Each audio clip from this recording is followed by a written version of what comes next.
I believe you are quite aware the situation has changed since last we spoke.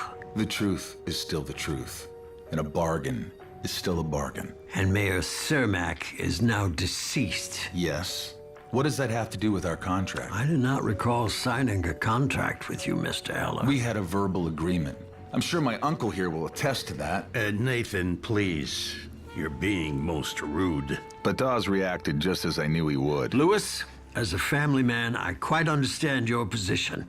As for you, young Mr. Heller, you should not have spoken to the papers of this. It was a breach of confidence. Nothing was said of our arrangement being a confidential one. Besides which, I was in fact discreet. How so? I didn't tell the reporters why I was offered the job at the fair. Void our deal, sir, and I'm going to be put into an embarrassing light. I will have to inform the press of your involvement. This reeks of blackmail, young man. It reeks of business. Our arrangement is binding in my view, and if you feel differently, I'll be noisy about it. Nathan. I'm not a big wheel like you, General, but us little wheels can get good and goddamn squeaky when we don't get our grease. My secretary will have contracts ready for you to sign this afternoon at 4. Please return and sign them. Good afternoon, gentlemen.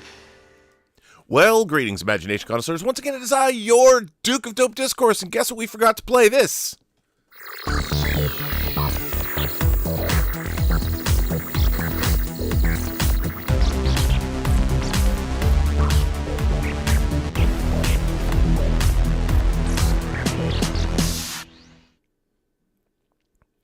That's right. It's your Pharaoh of Physical Media here. Look at that quizzical expression on my face. I'm Robert Meyer Burnett coming at you, you Imagination Connoisseurs, you members of this, the Post-Geek Singularity community. This is Let's Get Physical Media, episode number 187. And you know what? Do you know why you come here? You come here to hear about German politics because today the German conservative Christians won the election and bringing up the rear in second place, the far right. We don't know. We don't know about this, but you know what? We've got the greatest political commentator you've ever heard of. He's coming to us all the way from Saarbrücken, Deutschland. Mr. Dieter Bastian, did you vote?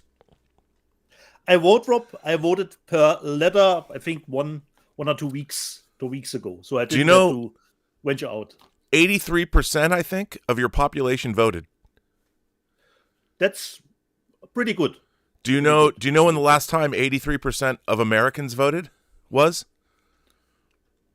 Never? Never. That's right. Never. But the Germans get out and vote.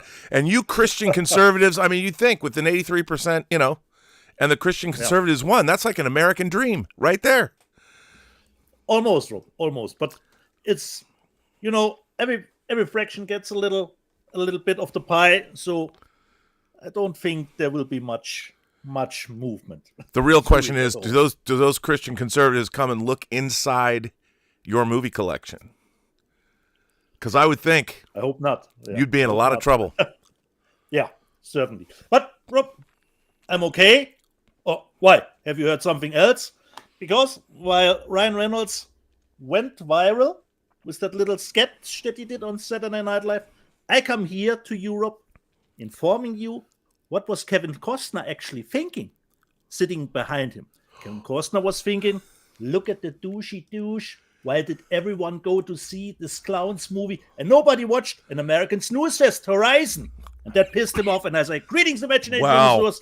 Dieter here I am, Rocky like Ergen, and welcome to the B&B Motel for Let's Get Physical Media. Well, physical media is part of the show, but we can do TMC stuff too. And apparently we can do comedy. Certainly. And I hope so, Rob. I hope so. I'm fighting that stereotype that Germans can't be funny every week here. And Rob, Cap is in the second weekend. How big was the drop-off for our Cap? Well, it wasn't as big as a lot of people might be thinking. First of all, Neon had its second biggest opening ever with the monkey. Oh, with the monkey, yeah. So it made $14 million. So, I think that Oz Perkins, in the last 365 days between Longlegs and this, he's going to end up having a $100 million. And he has a third one coming out later this year. Yeah, he does. So Captain America Brave New World had a 68% second weekend drop, and it made $28.2 million. Yeah.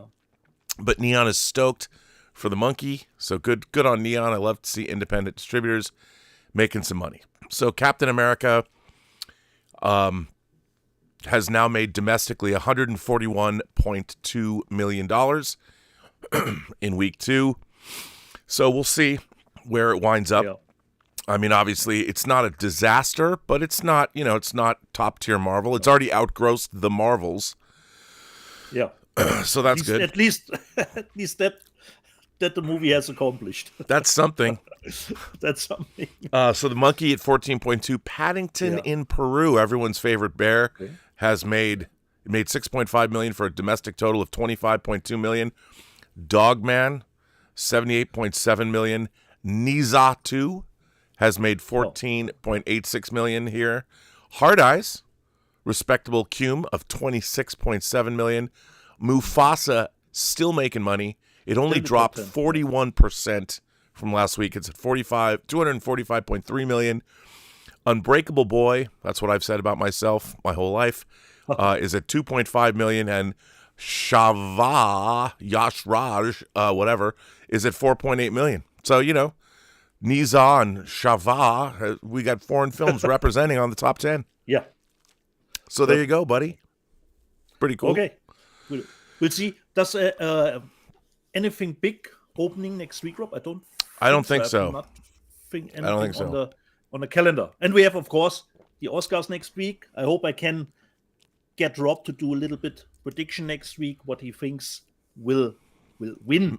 You have to pay me a lot of money Oscars. if you want At predictions. least, Rob, as much as controversial they are really tension-filled this year because you're not knowing what is going to happen at the Oscars, who will win. Everything is possible at the Oscars. Everything can go. And speaking of the Oscars, Rob, I finally got around this week because it came out digitally to watch the Brutalist. Oh no! You okay? Before you tell me about this, I got a letter from Thomas Logan. Okay. And you're gonna get a letter too after this one. So this letter came to me. It's like a book. It has a title page, "The Importance of Cinematic Accountability" by Thomas Logan. Is this like a Jerry Maguire mission statement? We'll see. This was written for Robservations. Well, Thomas, I'm going to read it on this show. I'll read it on Robservations too.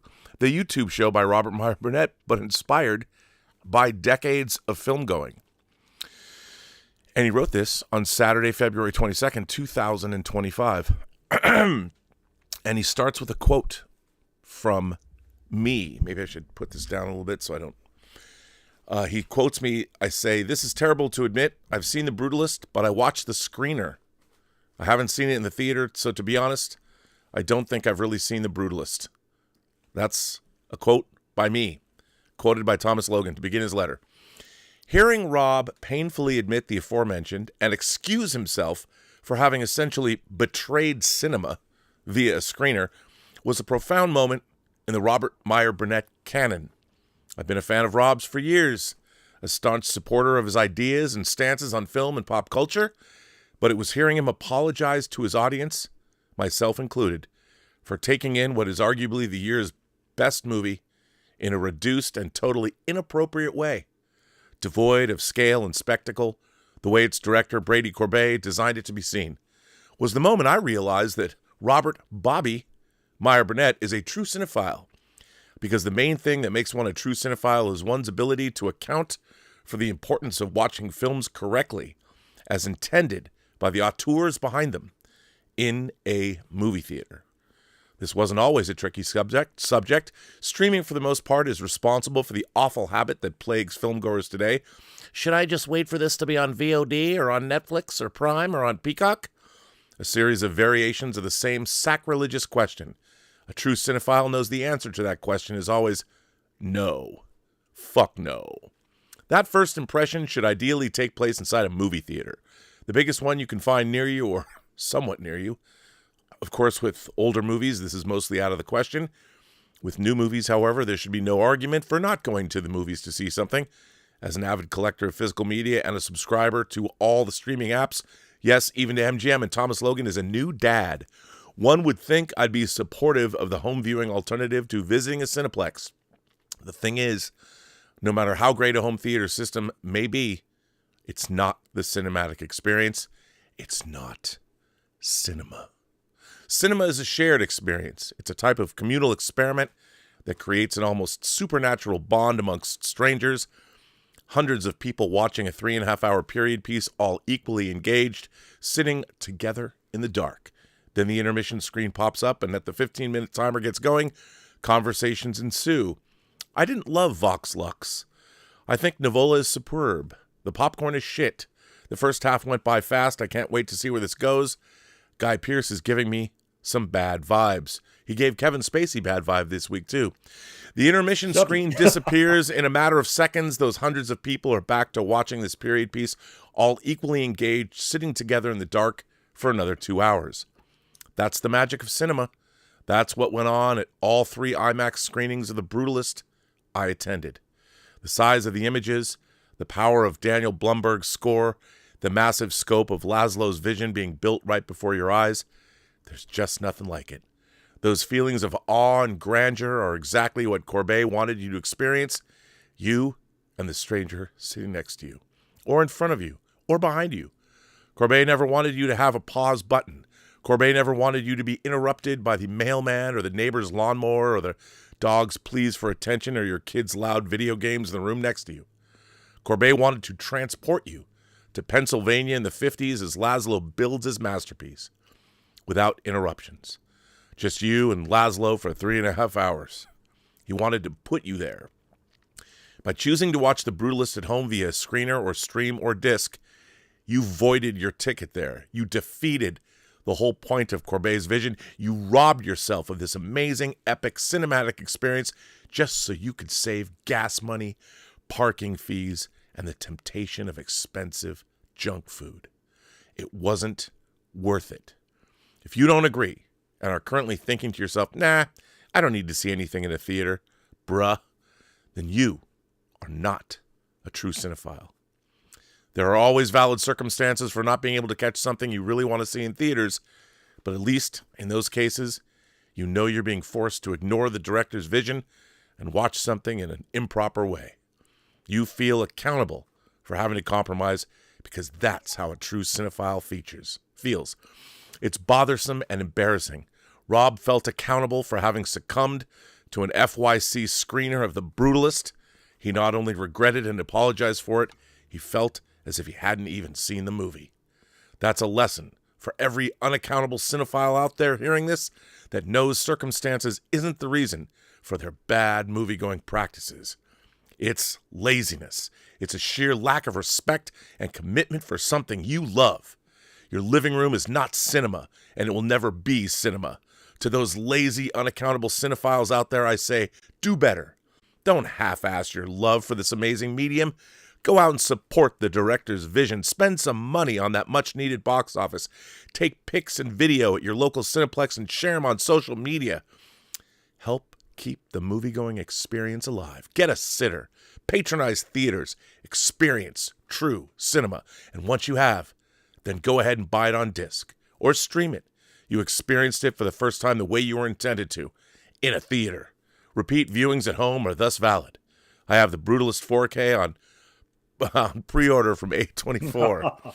The Brutalist is currently playing at the AMC Burbank 16, 125 East Palm Avenue in 70mm this weekend, Bobby. Don't sleep on it. Thomas Logan, accountable cinephile. And what did you do, Dieter? What did you do? What are you about to show us? What are you about to show us? I went completely against that and watched it digitally, Rob. And what oh did my I do? God, are you a true cinephile? Considering venturing out to the theaters often, probably not. It only played at a crappy art house movie here, and of course in a German dub. And the movie, considering the streaming version, is actually 15 minutes shorter because the intermission that is interwoven into the movie is shortened to 1 minute. And what I did, Rob, I watched part 1 on Friday, and I watched part 2 on Saturday. Dude, you just gave Thomas Logan an aneurysm. Yeah, I know. He knows that already, Rob. He knows that already.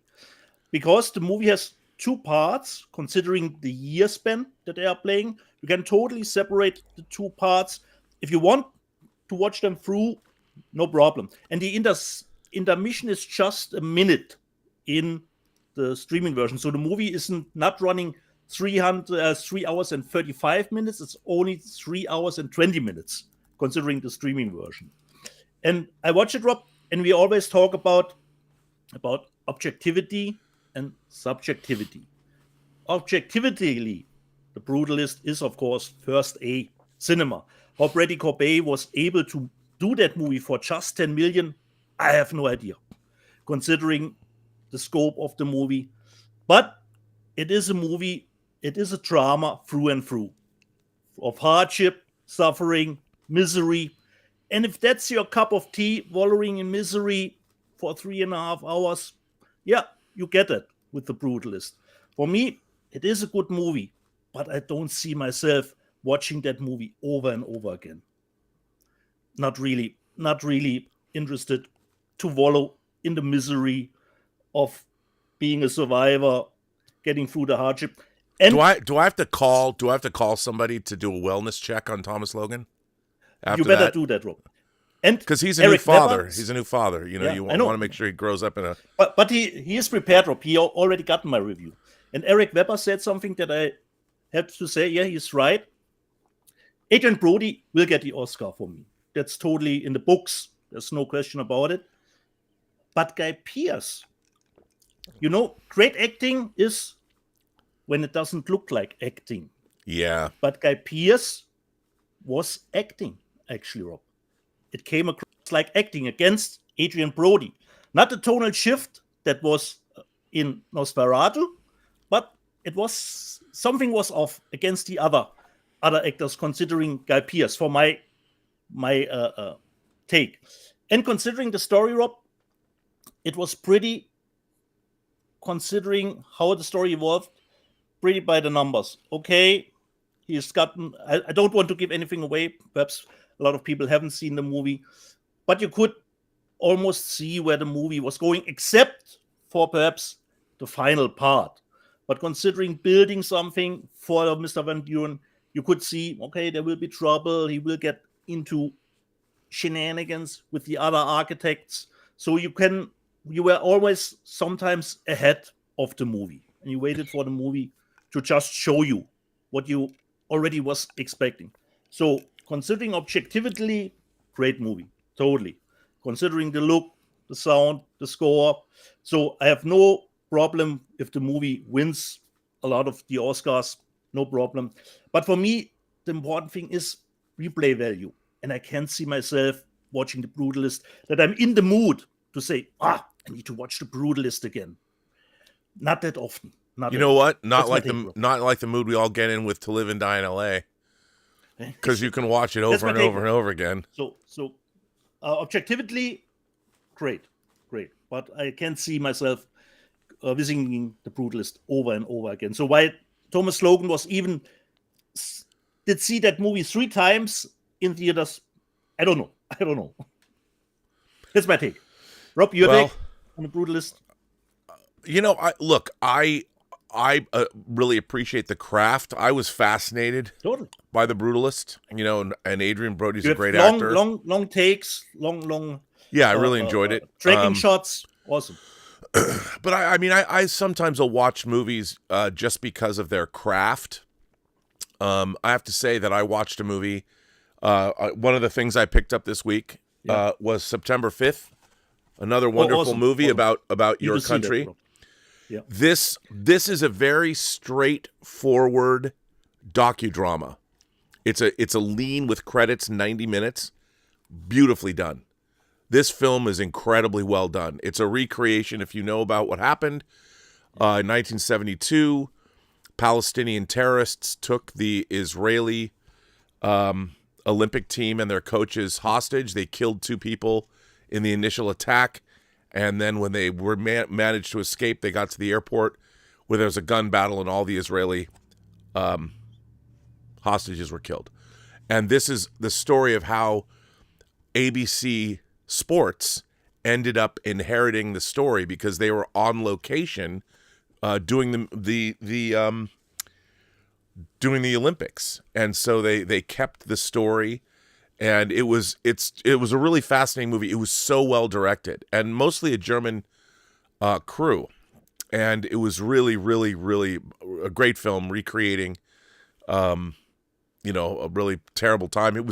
They really conveyed the fact that this was Germany's return to the national stage. The Munich Olympics were really, really important to Germany, and they really wanted to. It was really, after it was less than 25 years after the end of, or 20 since the end of World War II, because it was 72. Yeah.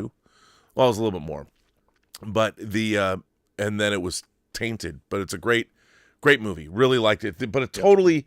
And we never saw it from the side of the sports reporters. No, we never did. It's a new take on it. The transfer on this movie is gorgeous, and they made it look like the period it was shot. It looks like a period piece. They showed a lot of the original footage. Really, really, really well done. Totally bare bones disc. I would love to have had commentary and it's only a Blu-ray, so very impressed. Very impressed. But I really love the film. Yeah. Back to the Brutalist, Rob. You were taking that as an example for your take on the Brutalist. Oh, you know what it was? Like, this movie was really, really wildly entertaining, even though it's about a depressing subject. The Brutalist I was entertained in the sense that it was fascinating to watch, but it wasn't, movies don't necessarily have to be fun, but, like you said, it wasn't, I respected the craft of it, but it wasn't fun to watch. I didn't, when it was over, I'm like, that was great. I had so much fun watching that movie. Yeah, correct. But it was really good. It was really good. But like you, and I'm going to buy the A24 disc just because I love those A24 special editions. Yeah, certainly. And it certainly, for me, Adrian Brody is a lock, considering the Oscars. For sure. For sure. And Rob, I did my homework. I watched it, Rob. I watched that little damn movie. Oh, and what did you think of Feed, Deets? Well, Rob, like the Brutalist, I don't see myself watching that movie too often, but it's actually not because of the subject. I don't actually like the look of the movie, considering Brutalist is beautiful. Oh, it looks... It has that harsh digital look. Even the IMDb says 35 millimeter. You don't detect anything of that. It has that new, digital was new at that time around, and I hate that look. And the leading character, who plays the cop investigating the stuff, I wasn't a big fan of him. And the perpetrator, I was thinking, damn, I know this guy, but from where? And then I looked it up. Damn, he was the lead in the new Hawaii 5-0, which I totally enjoyed. Yes, but he I was. couldn't place him because of his blonde hair. So Feed is, a special kind of movie. Did you take a shower after you watched it? Yeah, I did, Rob. Dude, isn't it like being dipped in shit? That movie is just, it makes your flesh crawl. You're watching it, it's just like, oh God. Good. So it totally lived up to that, Rob. I have to say that. But like the Brutalist, I don't think it has much replay value for me, just considering the look. And I think the main actor was even the script writer with Alex together. So, but I've seen it, Rob. I filled that gap just as with the Brutalist. And I know you were sitting on your high horse again last week, snickering what I have purchased. Let me tell you something. I don't snicker. Let me tell you something, Rob. The Invisible Raptor was awesome. Really? As stupid as that idea sounds, Rob, I had a blast with the movie. I couldn't believe it myself because there are very funny dialogue scenes. If I can sum up at least two. Have you seen something? Just the back of my eyelids was one. And the other one, this was the first wet dream I had. after that fake moon landing back in the day. Rob, I had a great time with the Invisible Raptor, great dialogues, and what you always want to see, Rob, in the Jurassic Park movies, people getting eaten, Yes. but it's always PG-13. You get the gory stuff here, even with the Invisible Raptor. And the first two victims, Rob, are a dog and a child. Do I need to say more? And there's a lot of references to other movies. And Rob, Sean Austin is in it too. Almost can recognize him. Oh yeah, sure. There he is. Samwise Gamgee himself. Of the cover. And Rob, I had a great time with it. I had many laugh out loud moments with the movie, and it is gory. Give it a shot, Rob. As ridiculous as it sounds, with the Raptor being invisible, it was great. I have to give it up for the movie. Wasn't expecting it, but I had a blast with the Invisible Raptor. That was what I. If you say so. Yeah. If you give it a chance, Rob. The good Rotten Tomato score doesn't come from nothing. I had really good time. Especially there were great dialogue scenes. The only thing, the movie, considering the running time was 140 minutes, it shouldn't be. Considering Invisible Raptor is 140 minutes long. 14. Rob. Oh, 114. Almost 2 hours. And there are not scenes that I would say are unnecessary because they always give the character some little more depth, background. But the movie should be a little bit tighter, Rob. But give it a chance, Rob. It totally has what you're always looking for, Rob: authorship. The Invisible Raptor has authorship. They know what they were doing. I do like my auteurist visions. So if you say that the Invisible Raptor has an auteurist vision, well then, totally. Is that authorship, Rob? And of course, they had to work around how the Raptor works when it is invisible to show stuff. So, and if you want to see people getting eaten, you will see that in the Invisible Raptor, Rob. That's what I mean. Look, let me just say, Rob, I had more fun with the Invisible Raptor than I had with Jurassic World Dominion, the last one. I had more fun with that one. Wow, that's some fighting words there, buddy. Yeah, but it's the truth, Rob. It's the truth. You'll only get the truth here. Well, that's what we do. Physical media. Physical media. You want to start? I already showed one. Okay, I start with a little bit of a haul. The first one, Rob, you showed the second part will be released, I think, next month. And I wasn't sure, do I have the first one? Do I don't have the first one? Have I seen it? Don't matter. I will order it again because it's already price reduced. I bought the first one, Rob, Eye for an Eye. You showed the second one, The Blind Swordsman, which will come out from Vertigo USA. And I'm not sure if I perhaps already own it. But I will go back and watch the first one, which is only, I think under 80 minutes. Eye for an Eye, The Blind Swordsman. Next one, Rob, which you will probably totally love because, 88 is going a little bit the Radiance way with their Obies, I know. Love and Crime, Rob. Love and Crime. Oh, look at that. But the cover is so great, Rob. I'm thinking about the Obi takes a little bit away from the cool cover, so let me just take the Obi out to give you the full extent of the cover artwork, actually. Wow. Which goes over the back of the spine. So we got the Blu-ray and a DVD, so there's not a 4K. And this is totally cat in the bag for me, Rob. And we got a little booklet for it. So this is a total cat in the bag for me. Wow, cool. Considering the movie. And it says, Rob, 18, but it says suitable only for persons of 18 years and over, but not exactly why the BBFC. Well, it's either violence or naked Asian girls, and both of those things are in my wheelhouse. So I'm in. Yeah. So let me just put the Obi, which I learned here on the show, because I totally forgot how that thing is called. And you could actually, Rob, could have reversible cover Wow. even, but of course I like the original, or how the movie came to me already a little bit more. So Love and Crime from 88 films. Cat in the Bag.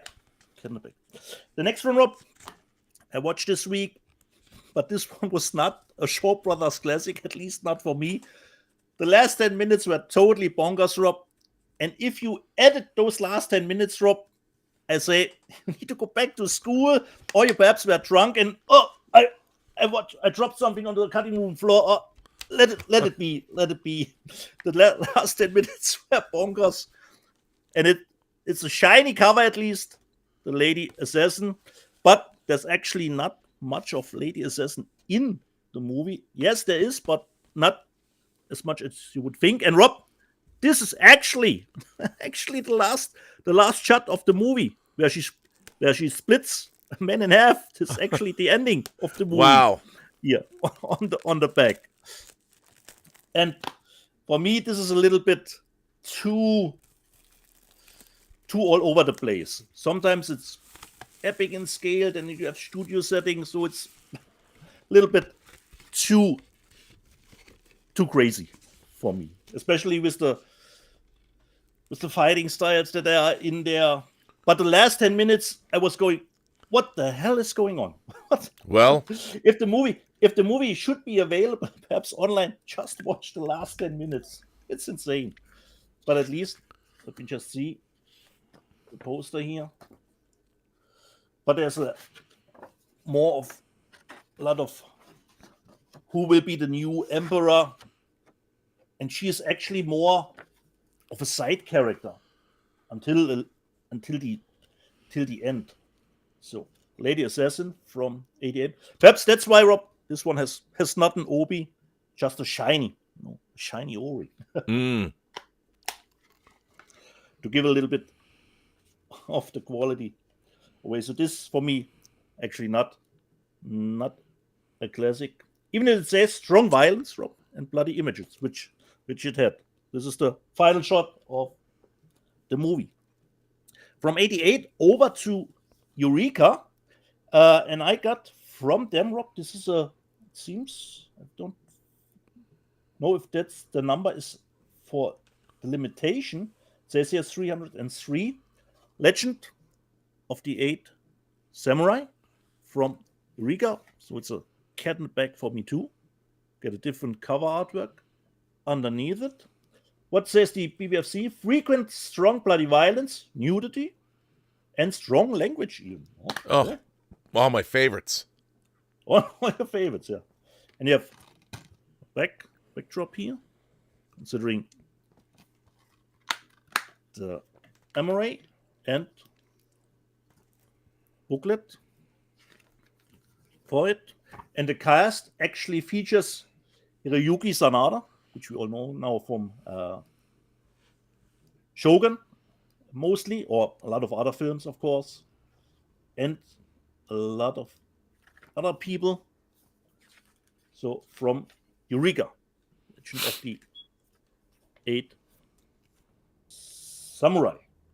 And it seems, I think that this should be, I don't know if that's the limitation or it's the number. I have to say, while you're live, our viewer Macaulay Gallagher sends in a super chat and says, "Hope you guys are well. I just got Legend of the Eight Samurai with nice. Sonny Chiba and Hiroyuki Sanada on Blu-ray from Eureka, and he says it's so awesome and so metal." Awesome. Should be at least better. It's The Lady Assassin. The next one, Rob, a movie that got a remake, and the original is in there in this one too. It's time to melt the rich, Rob. Street Rich. The remake. You know, I gotta say, the original one. I saw that movie in the theater. That movie really disturbed me. Where the football was the It was disturbing. Do you know Bryan Singer worked on that movie as a PA? Yeah. I remember Rob seeing some behind the scenes, and I thought, wait, what is Brian doing there? You know. He was a PA on that. Yeah. And here the BBFC says, Rob, I don't know, strong gore. Yeah, it certainly has strong gore. That's it. So it's the remake and the original from the UK. So my first horror, Street Trash. Remake. Well, okay. Let's see. I didn't get that much, but I got some cool stuff. Yeah. From Arrow, I haven't watched it yet, but I did get Last Stop in Yuma County. Have you seen it, Rob? No, I have not seen this yet. Awesome movie. Awesome yeah, everyone says it's awesome. Reversible cover. Oh, cool. On this one. Now, this is only on Blu-ray. It's not 4K, but it's Blu-ray. Yeah. It does come... It's nowhere out in 4K, Rob. It's I think they probably didn't finish. But, you know, it comes with... I think it's really cool because it comes with... these are what lobby cards used to look like. So they made like a lobby card. They made a lobby card set, which is and the cover even made you think, Rob, it's actually a movie from the 70s. Yeah, well, that's remember that's what I first thought it was when I didn't realize. I thought it was. I was thinking about something else, but I wanted to see this. But it's got a nice booklet in here, and this actor. Dave is a big fan too. This actor is also a director, and I there's a movie I want to make that I want to make for 25 years that's based on a book called Nevermind Nirvana that I wrote the screenplay to, and I want this actor to play the lead. So hey, if you're out there, you're already cast, buddy. So I already know who I want to play the two leads, and he is one of them. So a little small independent movie, Rob, with a great setup, you know, just in the diner. Awesome. Love it. Totally. So I got that.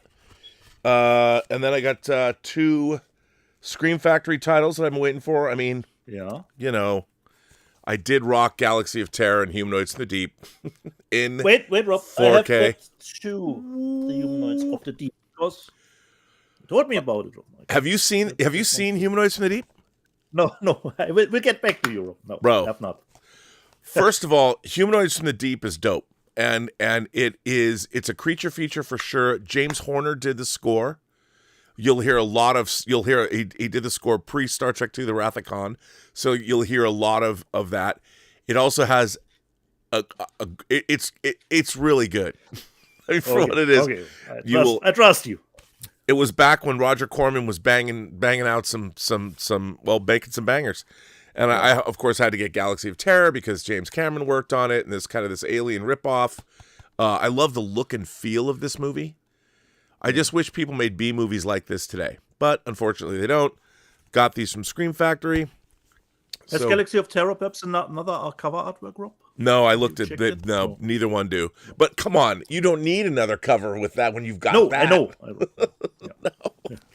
So I got that, and then yes. But I think if I remember correctly, Rob, if you had it in the news section, it was like it had 2 cover artworks. I remember. Yeah, I know. What can you do? I did finally get my Folie à Deux steelbook, which you already showed. Folie à Deux. Nice. Folie à Deux. Nice. I did. Yes, I did, because you know I'm now a native French speaker. But this is actually a beautiful steelbook. Yeah. So you know, nice. and I like all this. I like this movie. So there you go. Me too, Rob. I also did get 2 packs of these, my sleeves for my steelbooks and 4Ks. Nice. Like I'm trying to put all of the ones that fit anyway. All of my 4K discs get sleeves just because. And then the lovely Lisa Stevenson at Lionsgate. You know what? She doesn't call me and tell me that I should be expecting a package. They just show up. So these actually are going to both belong to Max Allen Collins. But I got 2 new Lionsgate limited steelbooks. And I got to say, they're doing a hell of a job when it comes to what they're putting out. So here's the classic Third Man steelbook. Nice. And look at this. Look at how this works. How cool is that? How cool is that? Yeah. And you got the classic shot from the film. Shiny, Rob. Shiny. It's very shiny. And then inside, they've got some swag in here. I mean, how cool is that? Like, there's different posters, and like There's a passport. You know, they've got. Reisepass. I mean, this is really this. They did a really good job. You know, they did a good job with this. You guys go, and I love their, you know, the Lionsgate Limited logo, which is this. You know, they did a great job, and then they didn't put it in the actual sleeve itself, but they made the outer sleeve thicker so it could take the book. And this is the same book that came in the Studio Canal box with the Remember the Music box. So they've reprinted this booklet, which is a great booklet. So you go, Lionsgate Limited. And as I said, I am going to send this one. I have Max Allen Collins' stack here. And yes, people, I will send it to him. And Thomas Logan's box set of the Sony movies. I also got this for him that I'm going to send him. Your Next Steelbook. Again, these are Lionsgate Limited. You can go to the Lionsgate Limited website and get these. But again, very great. I love these. I don't want to get too many fingerprints on this. Yeah. But these are just great. And Lionsgate Limited is killing it. Now, have you seen the slip that they did for Flight Risk, which is great? Yeah. Okay. But here's the thing. You will show it when you get it, Rob. You will show it. I can't tell anybody anything about this, but there's going to be a special surprise. Lionsgate Limited has an upcoming release that I can't announce yet, but we have a special a video surprise, something to actually show on this show that ties into one of their next upcoming releases that they haven't announced, that I actually wrote an article, another review for. And I'm really excited to get it because I'm a big fan of the movie. But we have a great video piece. Thank you once again to Lisa Stevenson at Lionsgate. And then the only other thing that I have is I got a Schnäppchen. I did get the Universal. I got a great deal on this. The Universal Monsters 4. I've wanted this. You know what? A lot of people don't like this cover. But there's something about this cover that I really like, especially on the. Yeah, it reminds me of the Alfred Hitchcock box set that I. Yeah. There's something about it that I really like. This is great. All the logos on the back for all the movies. This is 4,170 of 5,500. It's got a cool limited edition sticker on the back, and then of course, it's just a really, really cool.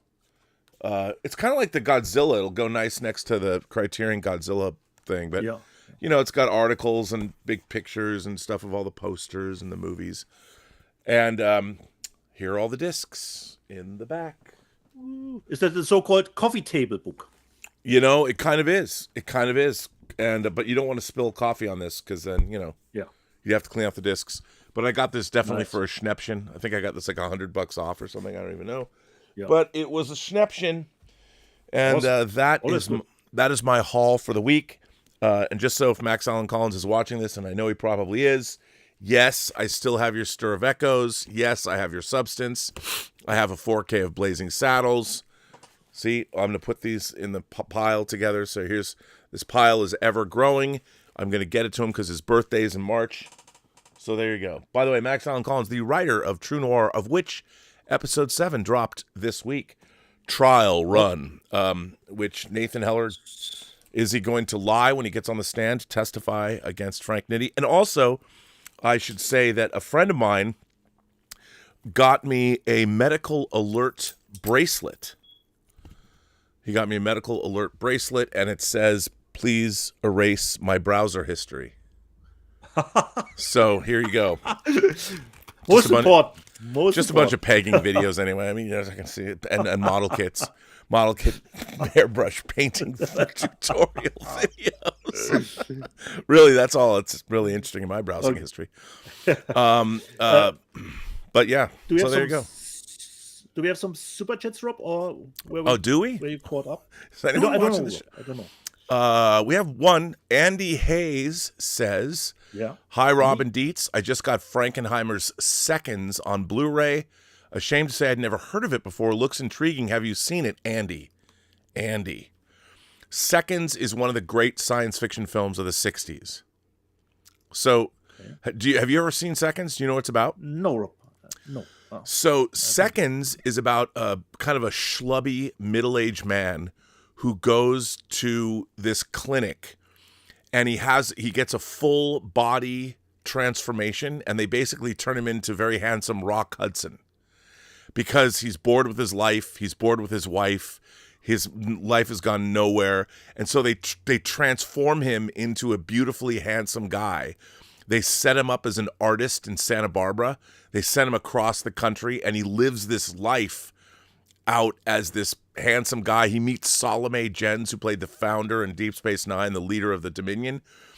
She's hot, and so that's what it's about. It's about what if you could completely transform yourself into a different person. So instead of being a schlubby, tubby, middle-aged dude, this guy decides he becomes, not that that's what you are, but in the movie he is, and then he's turned into this handsome matinee idol that is Rock Hudson, and transforms his life. Would that satisfy you? The question is, would that satisfy you? And it's a terrific movie. It's shot in black and white. I want to say that James Wong Howe shot it. One of the great black and white cinematographers.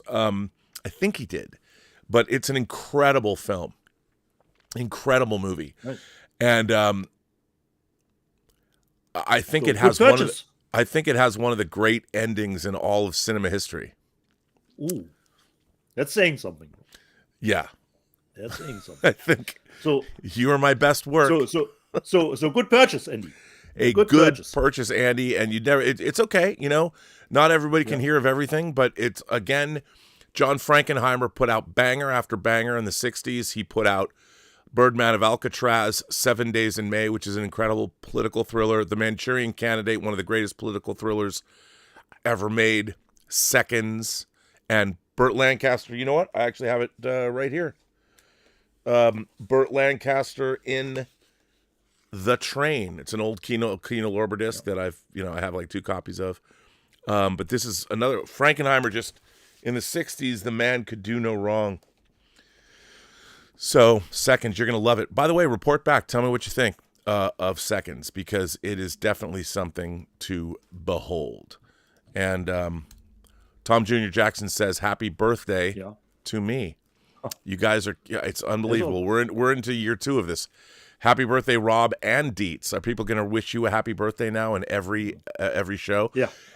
Banshees. I put it into the pic. Banshees of Ed Sheeran says, I remember a show you did not too long ago about training yourself to watch old movies. I recently caught myself losing my attention span while watching a movie. Your words are so true.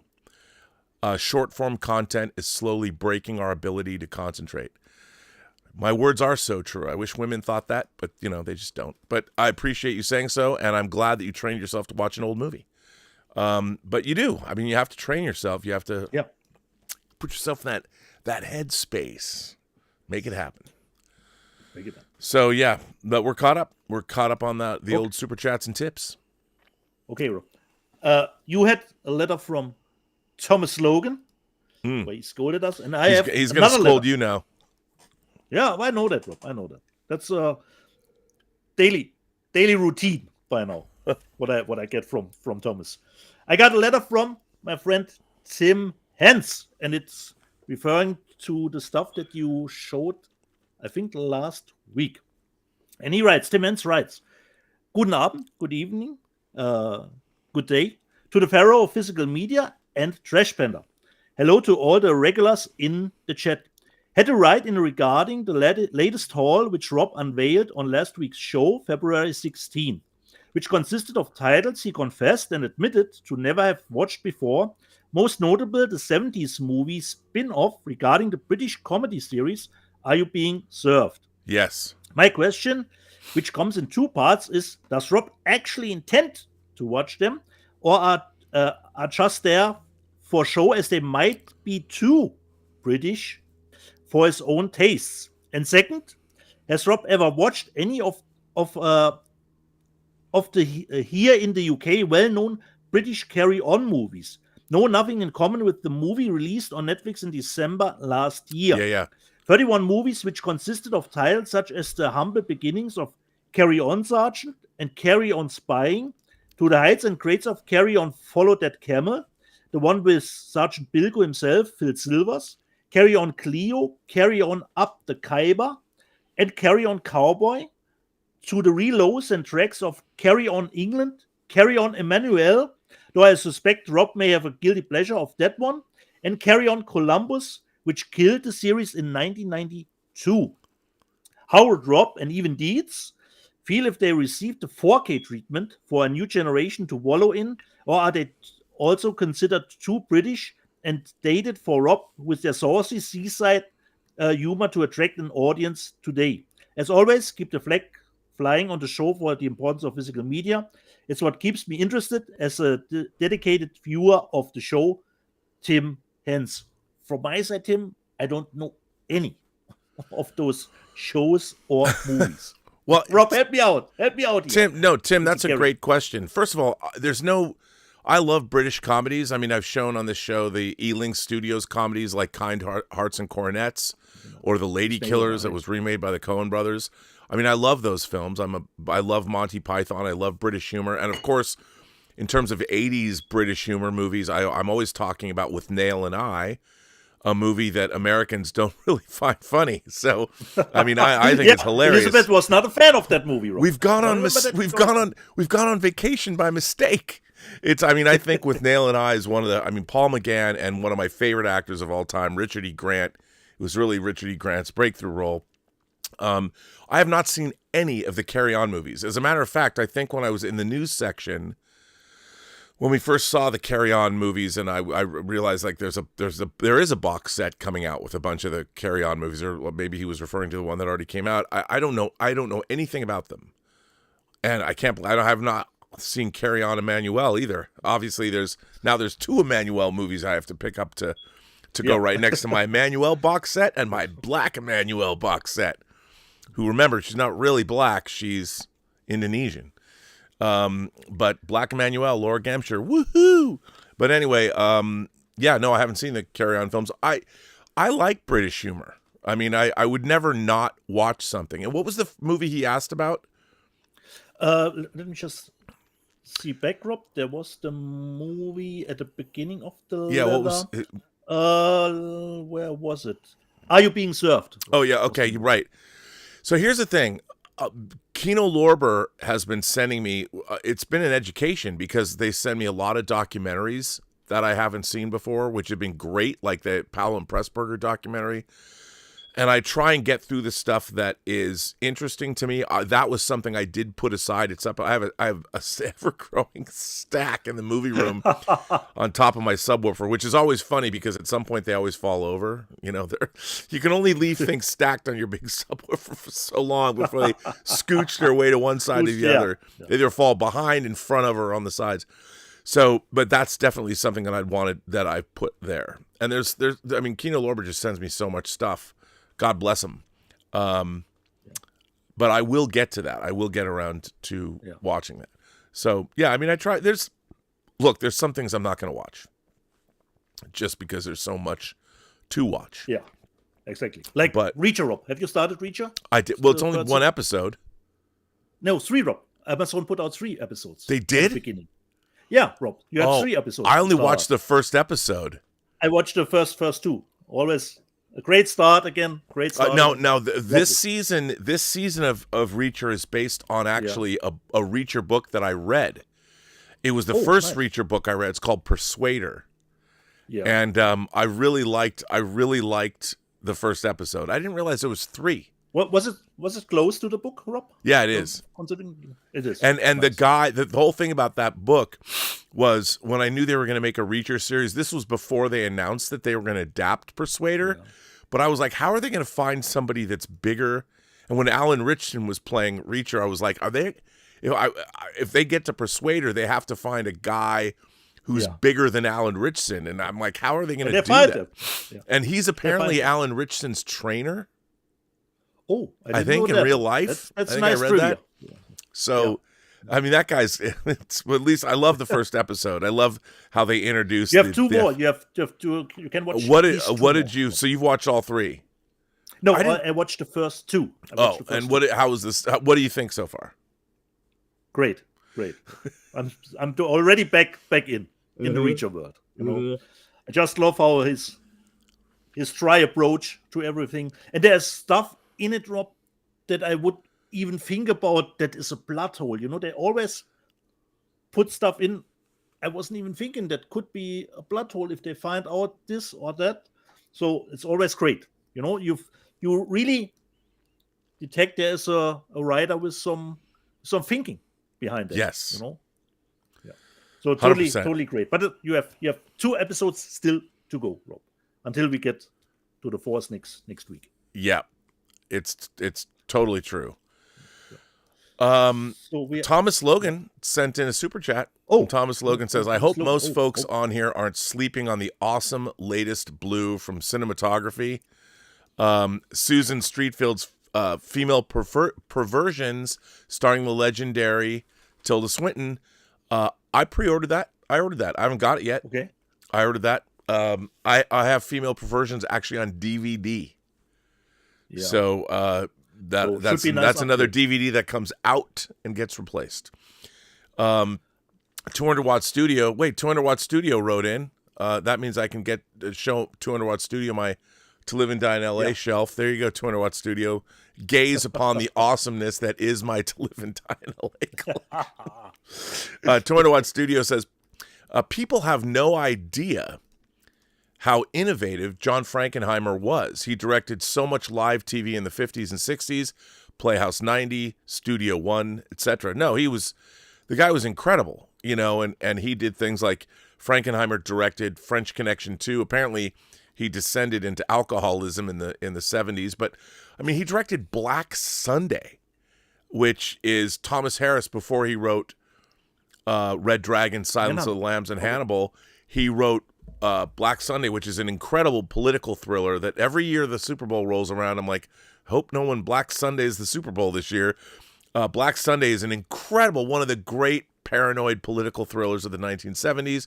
He also directed the Paramount movie Prophecy, the monster movie about the mutant jelly bear that was created by mercury poisoning in the environment. And then he had a resurgence. I mean, he directed movies like 52 Pickup. He directed Reindeer Games.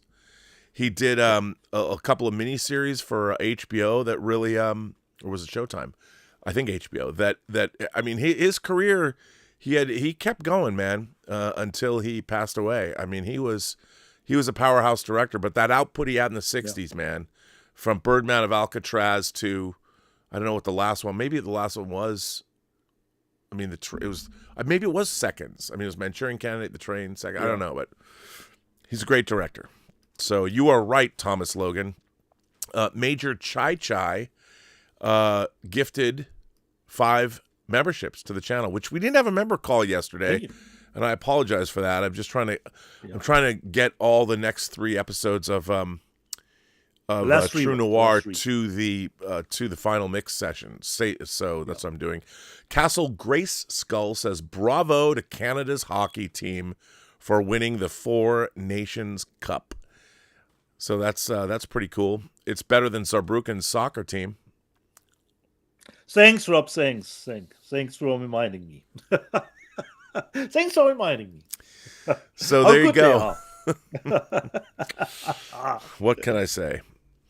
Yeah. So we're all caught up now. Last one came in, Rob, from 200 Watt Studio. Oh, did 200 Watt Studio send me another one? 200 Watt Studio says, Black Sunday is my favorite Frankenheimer. Bruce Stern's best performance. It's so good. If you guys haven't seen Black Sunday, I think I have the imprint version that came with the slipcase, the Blu-ray.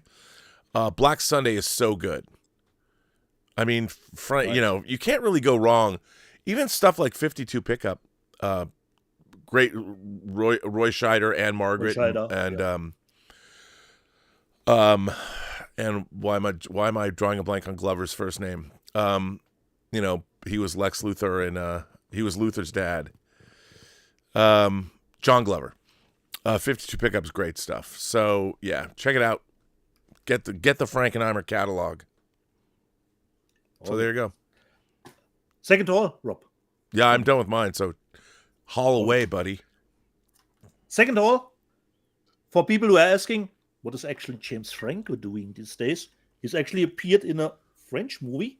This is the third one in the Largo Winch series. A little bit like spy thriller, a little bit like James Bond. And I think this is the first one of the Largo Winch series. It's just a 4K, nothing special to it. At least the cover art was reversible, so that I don't have the big logo, ratings logo at the front. Largo Winch. I don't know how the English title is. It says the price of money. At least that's the German translation. And well, James Franco has a role in it, probably as a bad guy. Next one could be a trash goodie or just trash. Dick Dynamite, 1944. Looks a little bit like my favorite Sniper Elite series to play. So there's those nice people. It's always good for bad guys in it. But I haven't seen it. Dick Dynamite, 1944. It's not rated. And 95 minutes. Exactly. And Wow. some laurels here too. Dick Dynamite. The next one I've got, because I love the normal cover artwork a little bit more actually than the steelbook. Yeah, you know, I ordered mine. Sorado. Mine comes on Tuesday. I haven't got mine yet. Nice. I did. Because there's a steelbook coming out too. Probably we'll get it as well. Because I'm really looking forward to hear the movie with the German dubbing. Or perhaps the German is tonally not as much as controversial for me as with the original one. I have to Are see. you telling me But you this- want to watch a movie dubbed? I will give it a listen, Rob. I will give it a listen. You know? Why would you do Considering this? Considering Nosferatu, you know, with the different styles, I'm just looking forward what the Germans have done with stuff like, you know, get a hold of yourself, woman, get a hold of yourself. I don't know if I even want to know you anymore. This one, before I put my setup up, I had a total blast, and I totally was thinking, wait, Shawnee Smith from the Saw franchise is in it. I totally forgot that she was in the Blob. I got the steelbook, which was, I think, a little bit price reduced, and this is still a blast drop. I totally. Hey, had a look, great time. Does it reach the Forward. heights of the holy trinity of Invasion of the Body Snatchers, John Carpenter's The Thing, and Cronenberg's The Fly? No, but it's damn good. Chuck Russell did a hell of a job. There's a lot of great kills in that movie, and What we always say, Rob, deliver us memorable kills. And yeah, this one give me some has good a ton. kills, man. Give me some good kills. Yeah. Through the train, through the the bookshelf and everything else, the telephone cell, the Blob is great. It is great. After I was finished with the Brutalist, I had to switch a little bit more into the genre, and I heard good things about this movie, and it totally lived up to it. The movie is called Die Alone with Carrie Ann Moss. Frank Grillo is on the cover. I know he sells movies, but his role is very little. But Carrie Ann Moss has a main role, and the guy here. It looks like, normal post-apocalyptic stuff. This is the French disc, and I was very happy, Rob. I'm always fearful I could put the subtitles off. I was fearful they would be forced. Luckily, they weren't. But there were stuff on newspapers or articles that got forced subtitles, to translate. This Yeah. stuff. And I don't want to give anything away, Rob, because it looks like a normal apocalyptic virus is breaking out stuff, and the main protagonist gets in a car accident, and when he wakes up, his girlfriend is lost, and he's looking for her. And I don't Story of want my to life. give anything away. I had an idea about would be the spin of the movie, but I had no idea how it would fit together. So I was right, but I had no idea how it would fit together. Die Alone, a recommendation for me. Give it a chance. Die Alone, really nice one. Really nice shooting, location-wise, no green screen. And but I totally forgot. If you asked me, did any of those monsters from the gorge survive? You will find them here. They survived. They survived in Die Alone. Wow. You know? And the last three, Rob, I think when we get into the news section, we'll have something to report from Umbrella, and I got 3 Umbrella titles to You show. did? This Oh, was one which means you spent a lot of money on shipping. Yeah. This was one of my favorites from last year. I put enough together so I get free shipping, and actually the custom tax wasn't that much. I expected way more. This was one of my favorites last year with Samara weaving, and it's called Ezreal. Oh yeah, It I gotta doesn't get come that. across- I gotta get that. Yeah. But Rob, it will come out as a 4K in Germany. Just saying. This is just a Blu-ray. And the movie has no dialogue, and it's awesome. And Samara Weaving has, I think, a new movie coming out in May called Bloodline or Borderline. I think Borderline. Or in March, even. There's a different cover artwork beneath it. And it comes, let me just see. This was the outer one, which I had to save because this is limited to 500. And it comes with a booklet. But who's interested, the movie comes out in Germany as a 4K. We have some storyboards here, some cool artwork stuff in it. And I totally had a blast with Ezreal. Movie that has next to 0 dialogue in it. And it totally works. This is the first one.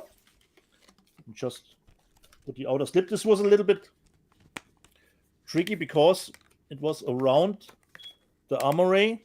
So I completely folded it so that I can put it inside because it contains the limited edition number. The next one, I think, I could be wrong, Rob. I think you were not that big of a fan of the movie. This is a 4K with Joaquin Phoenix. You were Yeah, you know, I really wanted to love that movie. I didn't love that movie, but I know, you know, it's not that it's bad. I don't know. You know, I can't love everything, I guess.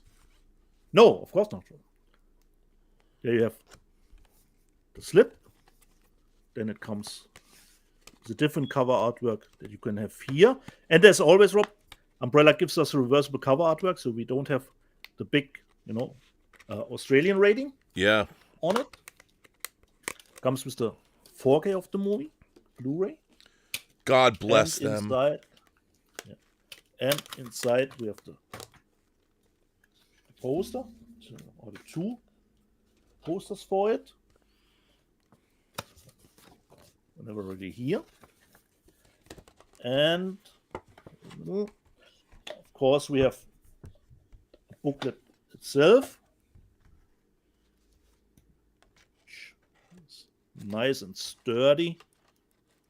Yeah. And we have lobby cards.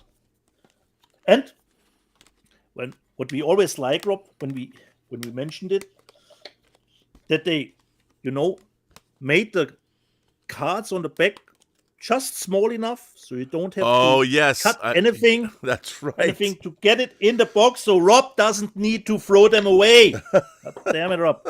Save those cards. No, I still kind of need to throw them away. Come on. But this limited number is on it, Rob. Come on. Well, if you say so. If it doesn't take more space than the edition already uses, Rob, you don't need to throw it away. It's true. But they heard that. They heard Rob. They heard what we said. Made it a little bit smaller. I know. Well, that's because everybody who's anybody watches this show, and what we say goes. We're not like the other YouTube physical media shows. We set the tone, man. No, we are a different kind of brand. That's for damn sure. So let me just put all the a little bit back together, so it's not completely messy here. Booklet. Oh, I forgot the poster. Okay, the poster was in the Blu-ray itself, which came with the O-ring here. So you were never really here. Which, help me, Rob, was directed by a woman. Yeah, Lynn. Why am I drawing a blank on her name? Lynn, who directed We Have to Talk About Kevin. Yeah, correct. I don't know if she has anything new coming up. What is the hold up here? A little bit. No, it fits. And the last one, the big one. That's what she said. Our friend Cody had it as one of his favorite releases last year. He got the edition with all the swag. This is not Oh, the is this same a one. Terrifier edition? Yeah, Rob. Correct. This is the Terrifier box with all 3 movies. But it doesn't have the swag. Wow, look at that. That's really cool. But it doesn't have That must have the upped swag. the shipping price from Australia. No, the shipping price was 0, Rob, because I was over 200. The shipping price was 0. But I had to pay some tax. So this is it. The Art Attack. And they have nice shiny covers. It's not really visible, but this is sticking a little bit out, a little bit shiny. So let me show you what it entails. Of course, the three movie. There was the card, small enough that without even have to cut it, fits in the box. And we start. Let me just see. Okay, I'll start with the movies. First one, which are all 4Ks. And then, because you really need those movies in 4K. You haven't Certainly, seen them until you've seen them in the original 4K. So the first one doesn't contain anything inside, but the other one does. So Terrifier number 1 with the 4K and the Blu-ray. So number 1. And I love the second one because this is my favorite cover of the second one, but it is a little bit split over the O-ring. So this is the front and that's the back. Normally she's in the front here, but I love that they split that on this one. Then you have this is also more known. And here inside we have once again 4K and the Blu-ray and the poster variations, which are a little bit different considering this one. So number 3 and the third one, which was a little bit discussed considering the US release, which didn't feature, I think, Dolby Atmos and not Dolby Vision, but the Australian one actually, as far as I know, does, considering the 4K. So number 2. Number 3. Nice Christmas motive. Always a good time. It's Art the Clown when he gets around the house. Cover artwork beneath. Once again, the 4K. Let me just see. Think it says, yeah, Dolby Vision, Dolby Atmos. The third one. In the US were DTS 5.1, and it didn't feature HDR or Dolby Vision. So, artwork here. So this were just the stuff considering the movies. And then we have, look at that, Rob. Look at that. I God bless Damien. Is it Damien Leone? Damien Leone. Yeah, Damien Leone. I mean, God bless him for making a shit ton of money off those movies. He certainly did. It was 90 million. Let's get the fourth one over 100 worldwide. So there's a lot of stuff in it here. So it's really, I don't know how many pages. Already at page 83. Timeline of clown horror in film and television. That's cool. No. Because everyone needs a timeline of clown horror. Correct. And here we have a lot of pictures just considering the behind the scenes stuff.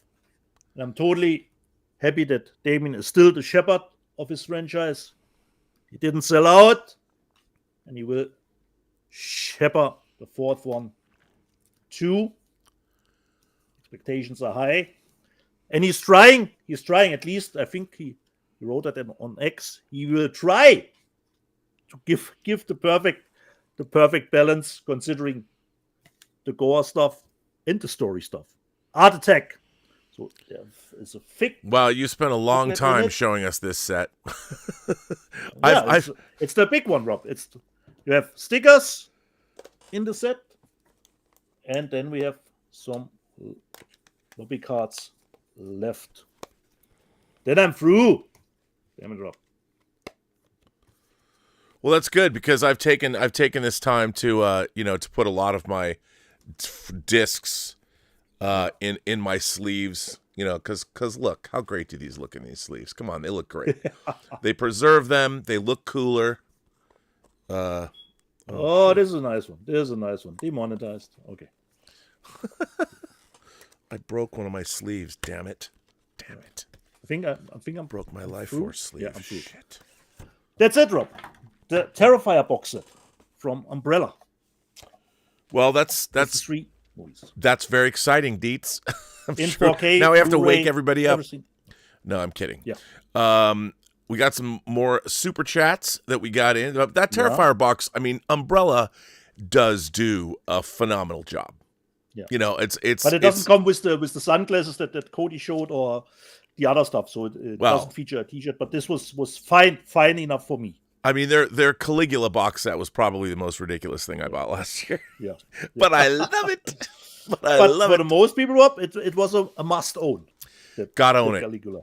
Gots to own it. You gots to own it. 200 Watt Studio reminds everyone the score for Black Sunday, from Frankenheimer's Black Sunday, the score for it is by John Williams. That is correct.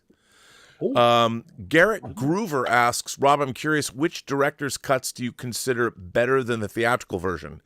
Well, first and foremost, the director's edition, the 4K director's edition of Star Trek The Motion Picture is probably my favorite director's cut of all time. But it's not perfect. If I was working on the restoration team, it would have been perfect, but I didn't, so it's not. But it's close, but I think that's my favorite. The thing about director's cuts, I mean, do I look? It's controversial. A lot of people do not prefer the Aliens director's cut, but I really like to see the scene in Hadley's Hope. Actually, the Rob, colony. I think I'm in the minority, like in the theatrical version more. I think I'm in the minority, Rob. Well, the thing is, I mean, there's a lot. I like seeing the colony before it's destroyed. So when you see the colony, I know when people get there, it's more of a mystery. I understand why it's gone, but I do like that scene. I don't know if it makes the movie better. I don't know about the guns. They set up the remote guns. Sentry guns, yeah. The sentry guns. That scene, that's not so great. But I do like Steven Spielberg's final cut of Close Encounters best. That's kind of a combination of both versions, but it leaves out the ending when you go inside the mothership. I always thought that was a mistake. I like that version of Close. Heaven. Kingdom of Heaven by far. Kingdom of Heaven is by far a much better version of the movie, Ridley Scott's Kingdom of Heaven. Just like I love Ridley Scott's The Counselor. I love the counselor. We know that, Rob. We know that. And And I love the Batman vs Superman, the Ultimate Edition. the which one? Is the better version. Batman vs Superman. Oh yeah, v Superman. Batman v Superman: Dawn of Justice. The Ultimate Edition is better. I really like the longer cut of Watchmen better, but not the version that has the animated Black Freighter sequences in it. There are Even three, though I think 3 versions. yeah, there's 3 versions. I mean, I like seeing the kid reading Tales from Black Freighter, but I don't like seeing the animated sequences. There you go. It's hard. I mean, there's a lot. Obviously, I'm really excited to get Amadeus because I love the theatrical version far more. The extended version is just not nearly as good. Okay. You know, there's different. I mean, there's Ridley Scott has so many different cuts of his various movies. I like the international version of Life Force better than by far because it's 20 minutes or 19 minutes longer. We have the 2 Legend versions, with different scores. And it's funny because I don't know if I would call those a director's cut because the European version of Legend is 2 hours long and it has a Jerry Goldsmith score. The American version of Legend's like 97 minutes and it has a Tangerine Dream score, which I really love. I think Tangerine Dream's Legend score is my second favorite score that they did behind Thief, the score for Thief. But yeah, there's it's hard to say. It always depends on yourself, Rob. If you what version you like better. For me, Rob, like I always said, T2 for me the extended edition is the edition to watch. So even if they would put out a new 4K with the film grain, if it's just a theatrical version, I'll stick with my Lionsgate T2. I agree with you. I mean, there's, and I'll tell you something. There's some movies, like I like the extended version of Godfather 3 better. And the Abyss, Rob. And the director, the Abyss. The Abyss is probably that's another one. I don't even have any use for the theatrical version. So it's tough. I mean, it's tough to say, but Star Trek: The Motion Picture is the number one. But there's a lot. I mean, when you start really thinking about the different versions of movies that exist, that's a tough question. Yeah. But Thomas Logan sends in a super chat and says, Dietz will redeem his cinematic virtue via Courbet's next, a silent film about deaf milkmen in 1959 Indiana that will run 5.5 hours. Okay, Thomas, I will go with that crappy and be 100% black and white. I'd watch that. That sounds like a Bella Tarr movie. Need to get to Thomas to Miami. Yeah, there you go. Full theatrical experience that he told me about. Probably if I would have gone through the Brutalist, Rob, there would be probably 10 people in the showing. Yeah. Should we get to the news? Yeah, Rob, because that was my whole, Rob. I'm through with my. Well, speaking of Umbrella, I think the big news topic. The big news of the week is Umbrellas. Here it is, ladies and gentlemen. This is an Umbrella collection. They say it's volume 1. Volume 1? Yeah, okay. They say that this is volume 1. Now, this collection is let me pull this up and go. Hang on. I have to read the actual. Let me go to. I want to get this all correct. So this is the New Extremity Collection, Volume 1. The New Extremity Collection, Volume 1, and it has 4 films in it.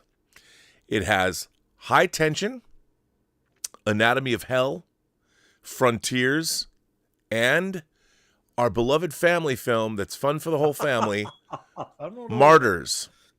And as they say, Martyrs. This is what it says in this on the Umbrella website. A genre-defining classic, so profoundly traumatizing, Martyrs transcends all constraints of your average horror film and dives into the murky depths of human degradation and suffering. Now, I read that and I think, that's the kind of movie. Look at the poster artwork, Rob. It looks like sisterly love. No. That's for me. That's what I want.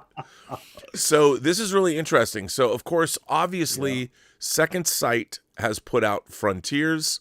Second Sight has put High Tension out, which you can see on this is what? Switchblade. What does it say on the box? Let me pull up Switchblade the box. Romance. Switchblade Romance. That's the American title. Yeah, that's the American title. And then High Tension. And Anatomy of Hell is Catherine Breillat's movie set in a... I don't know this movie. I have not seen Anatomy of Hell. No. Set in a hauntingly... I was expecting, Rob, that Inside would be in that box, you know? How can... I mean, look... Movies of the French Revolution is Martyrs, Inside, Frontiers, and High Tension, actually. It is. And, you know, I mean, obviously, these are not 4K. These are Blu-rays.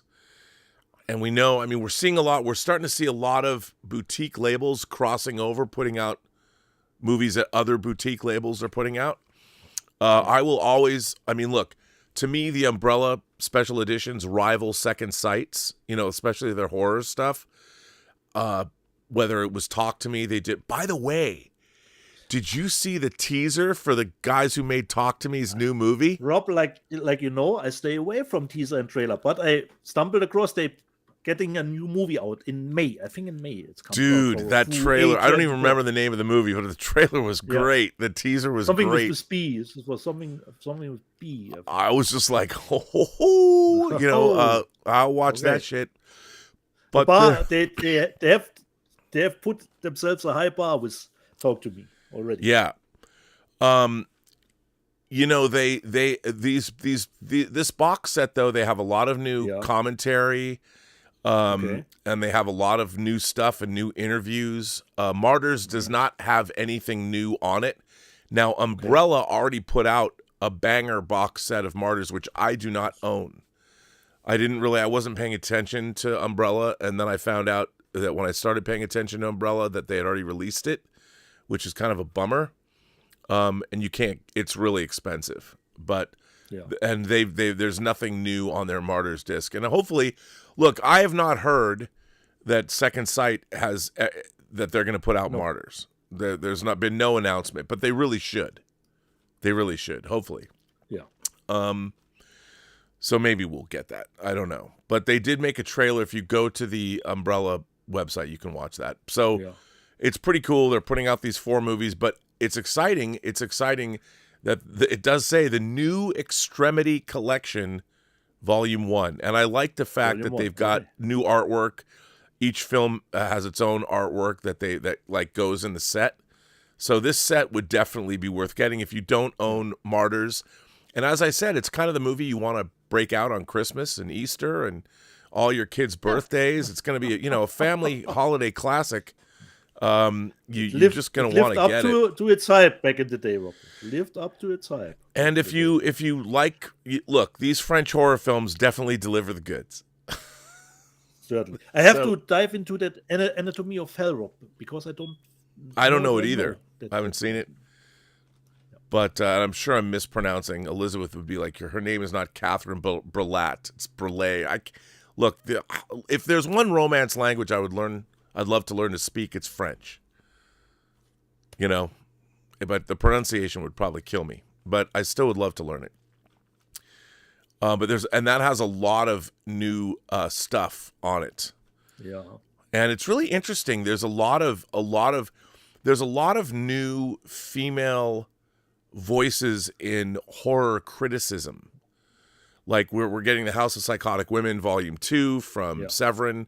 And it's interesting because there's new audio commentaries by a horror host and a lot of female voices, which I find interesting. So that's cool that we're getting some of that. I would be curious to hear. I mean, it might be worth getting this just because the documentaries and the video essays and stuff like that. I mean, there's a video essay, Family and Country, the Far Right in France, a video essay by Alexandra West. That kind of stuff's interesting. Okay. So we'll see. But there you go, kids. Sounds a little bit tied to perhaps the stuff that is in Frontiers. Perhaps? Yeah, that's what it. Yeah, the New Extremity Collection coming to you because they want you to have a joyous, fun uplifting day. Exactly. So there's a great box set to get. And speaking of joyous and uplifting, right next to the new Extremity collection, it's the 60th anniversary of The Sound of Music. The Sound of Music 60th anniversary is coming. As people who've watched this channel for a long time know, Sound of Music was a huge blind spot for the Bobster here. And talking about myself in a third person, I just didn't watch it. And then they bought it for me. Sophie gave it to me for Christmas one year. I held out for years, as long as I could. And then I finally watched Sound of Music, and it's a delightful film. So, coming out in 4K for its 60th anniversary. Hey, there you go, people. If you haven't seen The Sound of Music, doe a deer, a female deer, you can now see Who put this out, Rob? Put this out? It's a Fox film. It's Fox, so I think it's got to be coming out from Fox. Maybe that means Sony's putting out. Who knows? We shall see. And then we've got, check it out, we've got Companion. I love this. Find Someone made just for you. I love this cover. I mean, it was the key art. It doesn't give anything away. It's a great cover. I love this movie. So far, I think this is my favorite movie of 2025, to be honest. Me too, Rob, because I watched it a second time this week because it came out digitally. And I picked up stuff that I wasn't aware when I watched it. It's really, really good. Now, here's an MVD title. They're putting out Terminus. Terminus. And look at this. They're going for the limited slipcase, the wrap for the A side, the B side. Yeah. MVD, they're going all out for Terminus. If you love this movie, I don't, but if you do love this. Is that Jürgen Prochnow on the cover, Rob? Yeah, man. Oh, okay. So, isn't it? I don't know. It says on the top, Jürgen Prochnow. There you go. And he is in it. But Sorority House Massacre, the double disc collector's edition in 4K, coming out from, I think, Shout. Shout's putting this out. Why wouldn't you want this? I mean, I don't know. Sorority House Massacre, that's two of them. Everybody. And now this is for you, Dietz. The Last Shark. This is a number. We need the pictures, Rob. We need the pictures. So, yeah, this looks like a great special edition. It's coming out from a British label, and I know you're going to buy this because you always buy lame shark movies. James Franciscus is in this one. Rob, we are still on the Terminus picture. We are? Oh, sorry. There's the Last Shark. Is. Come on, you want to buy this. Yeah, the cover package alone. Already, Rob.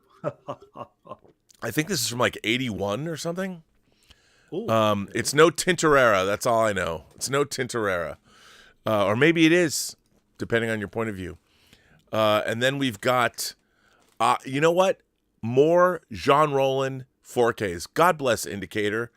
They're giving us both the Iron Rose and one I haven't seen, Girls Without Shame. And this is, where's the Living Dead Girl, though, Indicator? Please give us the Living Dead Girl. I really want, that's my favorite Jean Rollin movie. We don't have it, but we keep getting these. And as you know, I love Jean Rollin movies, even though they're not great, but I love them. And we're getting the Iron Rose and Girls Without Shame from Indicator, which is pretty exciting, in 4K, with great books and analysis. I mean, these are great releases. Somebody at Indicator must just love Jean Rollin, or maybe he has some dirt on somebody, but these are great releases, and I like them all.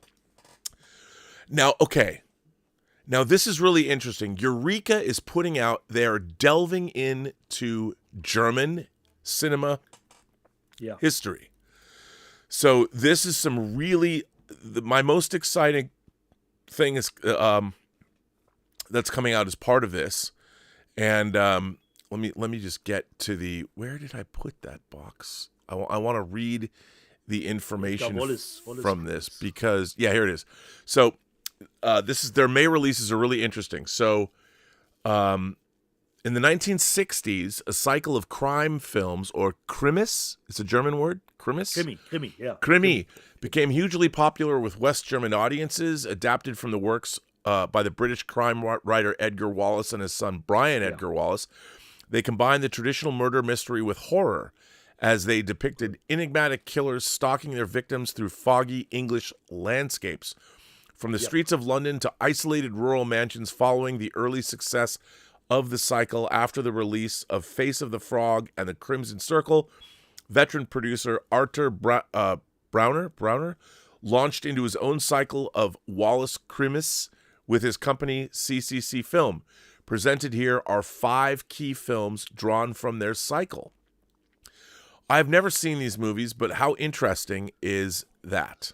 They were big on television here, Rob, in Germany. Oh, well, I would like to see them. That's very cool. So you know what they are? I probably have seen them, but they are, of course, they have some years to them. You know? Well, that's cool. That's cool. And then they're also putting out The Bells of Death, which looks pretty good to me. The Bells of Death is a standout wuxia film, heavily influenced by both the long-standing Japanese samurai tradition and the emergent spaghetti western. The Bells of Death is a fantastical tale of revenge produced by the Shaw brothers, directed by the prolific Yen Feng, who directed Madam Whitesnake, and starring Chang Yi, Lady Whirlwind, in one of his earliest roles. So there you go. But now we get to what I think is the most exciting release of the week. Yeah. Eureka's Strange New Worlds, the science fiction at DEFA. Now, I have never seen any of these. I've only read about them. Following the division of Germany in the aftermath of World War II, DEFA was established as the state-owned film studio of East Germany, or the German Democratic Republic, the GDR. Active from 1946 until its dissolution in 1992, the studio made hundreds of feature films in a diverse range of genres, from hard-hitting dramas to crime thrillers, fairy tale adaptations, and westerns. During the 1960s and 70s, it also produced a series of colorful and wildly imaginative science fiction films in which courageous cosmonauts attempt to unravel the secrets of the universe. The Silent Star, Signals, A Space Adventure, Ilomia, and In the Dust of Stars. And based on Stanislaw Lem's The Astronauts, the Silent Star begins as an extraterrestrial object is unearthed in the Gobi Desert. When it is found to have originated on Venus, the crew of the spacecraft Cosmostrator is dispatched to the yellow planet to solve its mysteries. And I believe that is the first spaceship on Venus, the movie The First Spaceship on Venus, which I have seen, and that is the ship that's on the cover of this box. And but I haven't seen the others. So I'm very excited. So pitched somewhere between Forbidden Planet, Star Trek, Solaris, and 2001: A Space Odyssey, DEFA's science fiction films are marvels of production design and practical effects works, as well as poignant commentaries on the central issues of the atomic age, including nuclear warfare, rapid technological advancement, and capitalist expansion. The Masters of Cinema series is proud to present all 4 of DEFA's spacefaring films together for the first time in any format, from astonishing restorations by the DEFA Foundation, accompanied by a wealth of new and archival extras. These look fantastic. And there's a trailer for these, and I cannot wait, Dietz, to get these. Yeah. I want this box set, but they're only making 2,000, so don't sleep on these. And they look great, because I haven't seen, I've seen First Spaceship on Venus, but I think that's the cut, whatever the Americanized version of it is. Okay. Then there's this. This is interesting. This is coming out from Criterion. And the Criterion Collection has announced it will release on Blu-ray Room 666, Room 999, and this covers 1982 to 2023. At the 1982 Cannes Film Festival, Wim Wenders asked such filmmaking luminaries as Antonioni, Fassbinder, Jean-Luc Godard, Werner Herzog, Steven Spielberg, and Susan Seidelman to ponder the question, is cinema a language about to get lost, an art about to die? 40 years later, adopting the same minimalist fixed camera format as Wim Wenders, Lubna Plauscht poses the same question to a group of contemporary auteurs, including David Cronenberg, Claire Denis, James Gray, Lynn Ramsey, who directed You Were Never Really Here, and Wim Wenders himself.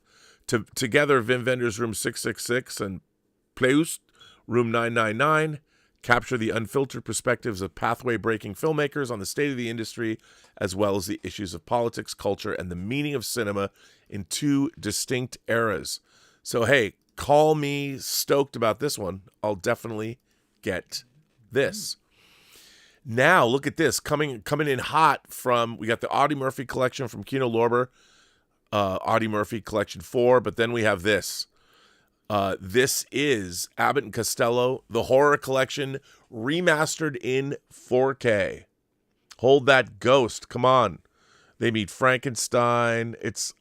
All of them. There they are in a big box set. So, if you like Abbott and Costello, Killer, Invisible Man, all of them. Jekyll and Hyde. Yeah, every single one. So there you go. That's pretty cool. And then we've got Fred Decker coming in from Scream Factory. Shout. Yeah. Night of the Creeps. I love Night of the Creeps. Me too. One of the earliest Pad O Guys films. Good double feature with the Blob Rob. Oh, great double feature with the Blob. There you go. So that's coming out. Then we've got a movie I don't know anything about. I Like Killing Flies. I like killing flies too, especially with one of those guns that shoot salt. Those are fun to have. So I Like Killing Flies is coming out from Oscilloscope, and they always put out really wild stuff. Oscilloscope Laboratories is preparing a Blu-ray release of Matt Mahurin's I Like Killing Flies from 2004. This bitingly funny comedy follows a prickly, profanity-prone man seeking to preserve his dream. It dishes up bites of wisdom along the way, ultimately serving both a hilarious trip and a charming slice of New York history. So, hey, still doesn't tell us what that movie's about. Don't know anything about it, but hey, if Oscilloscope's putting it out, it's worth buying.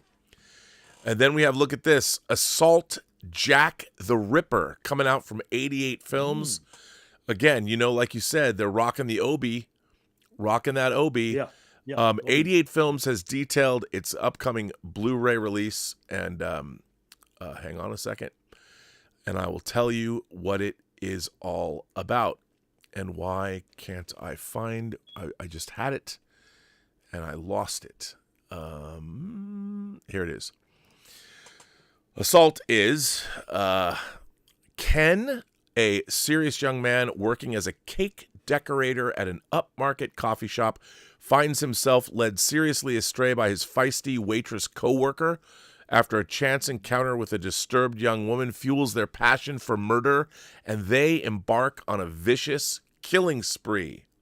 So it's like an Asian, natural-born killers. Part serial killer slasher movie, part coming-of-age romantic drama. This outrageous sexploitationer, scripted by Katsura, scripted by the guy who wrote House, House. It's a standout title in the mid-'70s violent porno subgenre of erotic Roman porno. Like, I don't know, man, but this sounds good to me. Yeah. Sexploitation and serial killing. Come on, who doesn't want that? We all do, Deets. You do, I do. My friend Dan Harris, who wrote X-Men 2, co-wrote X-Men 2, and wrote Superman Returns. He directed this film, Imaginary Heroes, great cast. Emile Hirsch, Sigourney Weaver, Michelle Williams, Kip Pardue, and Jeff Daniels. This is coming out, so hey, I'll get this. Classic. There you go. And Dan Harris, I think he was living in Portland. He ran a cool shop that sold like art books and things, but I believe he moved back to LA. And then we've got Night of the Juggler, a James Brolin movie about his daughter gets kidnapped. His daughter's mistaken for being the daughter of like some rich guy, and there's kind of a psycho that wants money, and he kidnapped the wrong girl, and James Brolin is mad. I remember seeing this on TV a lot, but I haven't seen it. I've only ever seen it on TV, and I haven't seen it probably since like the early 80s. So there you go. And now we come to, because it's not a big news week, we come to the top-selling Blu-ray discs. Wicked, Venom: The Last Dance, The Substance, Twin Peaks from A to Z, Twin Peaks. The Wild Robot, Twisters, Terrifier 3, Venom 3, Deadpool and Wolverine, and Blade. There you go. They also re-released Blade, of course. And then in the top-selling 4K discs, Wicked, Twin Peaks from A to Z, The Substance, Venom: The Last Dance, Blade, The Shining, Kill Bill Volume 1, Kill Bill Volume 2, The Wild Robot, and Blade Runner 2049. So there you go, buddy. That's all the news. New stuff that's and old stuff all combined. all combined. You just never know. You never know what you're going to see on this show. Let's see. Some super chats came in, I think. Yeah, we got some super chats. Walter White Walker says, channeling 90s Tarantino. Freaky Tales looks great. I did see the trailer for Freaky Tales. It does look great. It's got a great cast. I don't know much of what it's about, but it looks good. Great cast, Rob. Let me guess. Pedro Pascal is in it. Yes, Pedro Pascal is in. Yes, he is. He's the busiest man in show business. 200 Watt Studios says, Sound of Music, Julie Andrews' favorite film. Is that your favorite film or Julie Andrews' favorite film? 200 Watt Studio, you know what should be your favorite film? What should be your favorite film is To Live and Die in L.A. And if you want to borrow any of my copies, the answer is nope, you have to get your own. So there you go. To Live and Die in L.A. for you, 200 Watt Studio. And then Thomas Logan says, per Variety, Amazon announces Cynthia Erivo as James Bond 007. She will wear lifts. And Elliot Page as Goldfinger. Luca What a combination. Guadagnino is directing this $300 million budgeted film. Yeah, we haven't even discussed the James No, I want Bond. to see that, Rob. Yeah, I'll watch that too. 300, come on. And 5 Dot Toast gifts 5 Burnettwork memberships. Well, thank you for that, 5 Dot Toast. I mean, Cynthia Erivo is James Bond. I have to say, I'm of two minds about the whole Bond news because, No Time to Die, Bond died, and I think I've often said that I'm the biggest James Bond fan in the world. I've been watching those movies my whole life, and I love James Bond, but I have to say, I think there's a case to be made that James Bond doesn't really work in the modern age. And then people are always going back, well, we'll do it as a period piece in the 60s. And I'm like, the Bond movies were 60s movies. We got Dr. No from Russia with Love, Goldfinger, Thunderball, You Only Live Twice, and On Her Majesty's Secret Service. Those were 60s movies. So 6 Bond films in the 60s. Do we really want to go back and do that again? I mean, sometimes I think that franchises, why can't you just let them go? Now, here's the thing. The Bond movies are still very lucrative at the box office. Again, if, Amazon is committing to a huge overseas, they're going to release movies theatrically overseas. And I can understand Bond movies always made more money overseas than they made domestically, for the most part, and especially in the modern age. So I get it. I mean, I understand.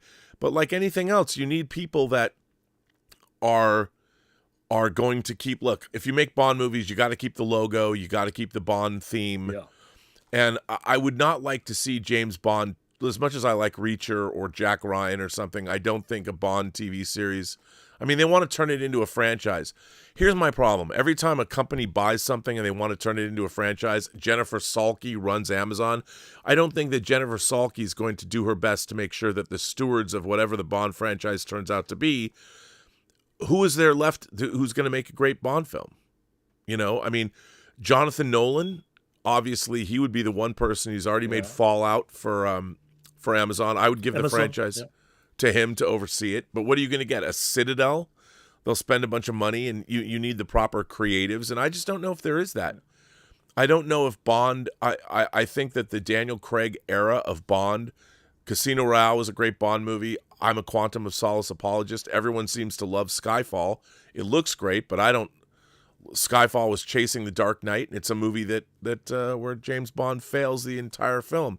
And Spectre and No Time to Die are not great.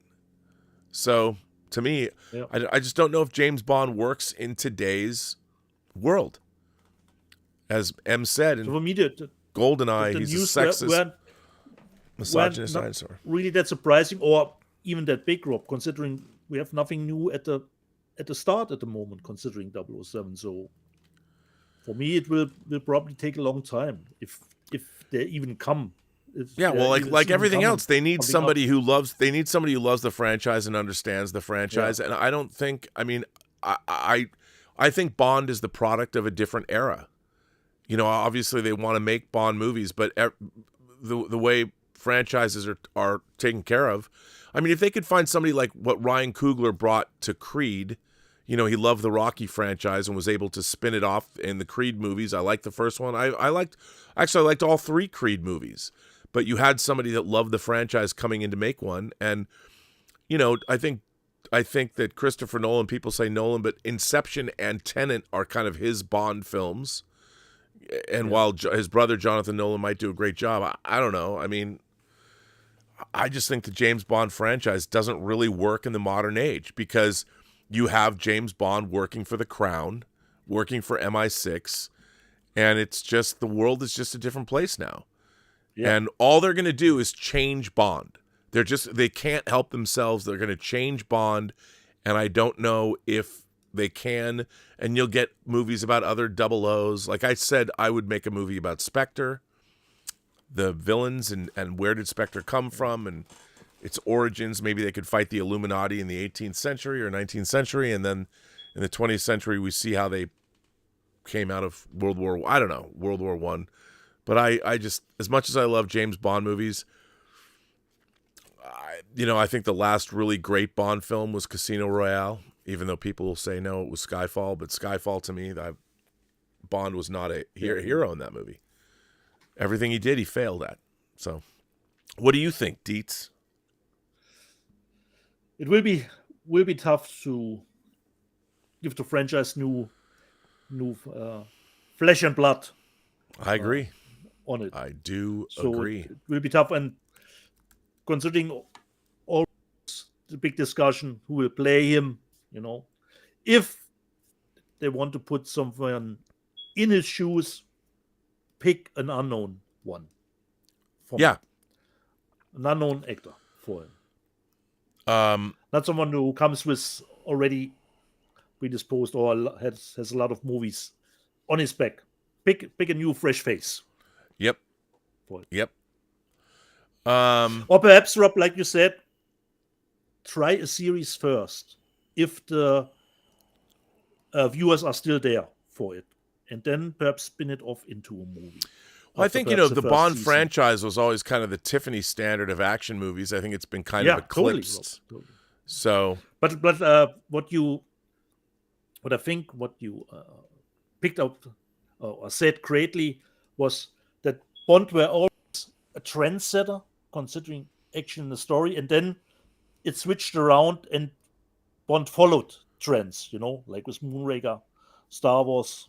That was for me, great observation that you did with it. That it was a trendsetter, and then it had to start following trends. Yeah, and then it was following trends, and it never really got back to its. It never really. I mean, they try and reinvented the character of Bond, and then they tried to retcon that to make all 5 of the Daniel Craig's movies one long story. Fit together with a through line. It just didn't work. I mean, again, they're following Marvel's formula, and you can't just. That was actually the big plus point, considering the previous Bonds. You could watch them totally separately.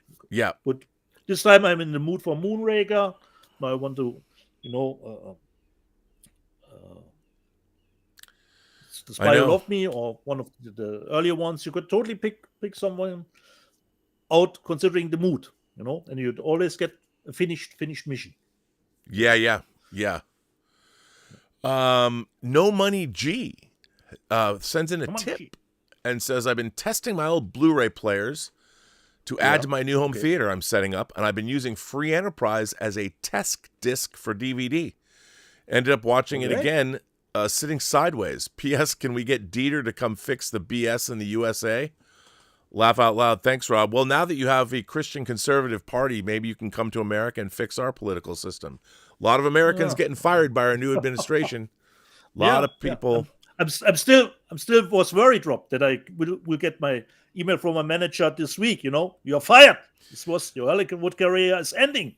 Yeah, I mean, they're firing national park rangers and all these people that, I don't know, pretty strange. Alexander Wilson sends in a tip and says, I watched Magnolia Pictures' 2024 release of Thelma, starring June Squibb and the last appearance of Richard Roundtree. And this, to me, was the best movie of 2024. And it got 0 award nominations. Y'all need to check this movie out. It has 98% on Rotten Tomatoes. Is that the movie about the old woman in the nursing Yeah, but home. the action The action is the film? old woman, I think. Yeah. Yeah. I need to check that. Yeah, I need to check that. Yeah.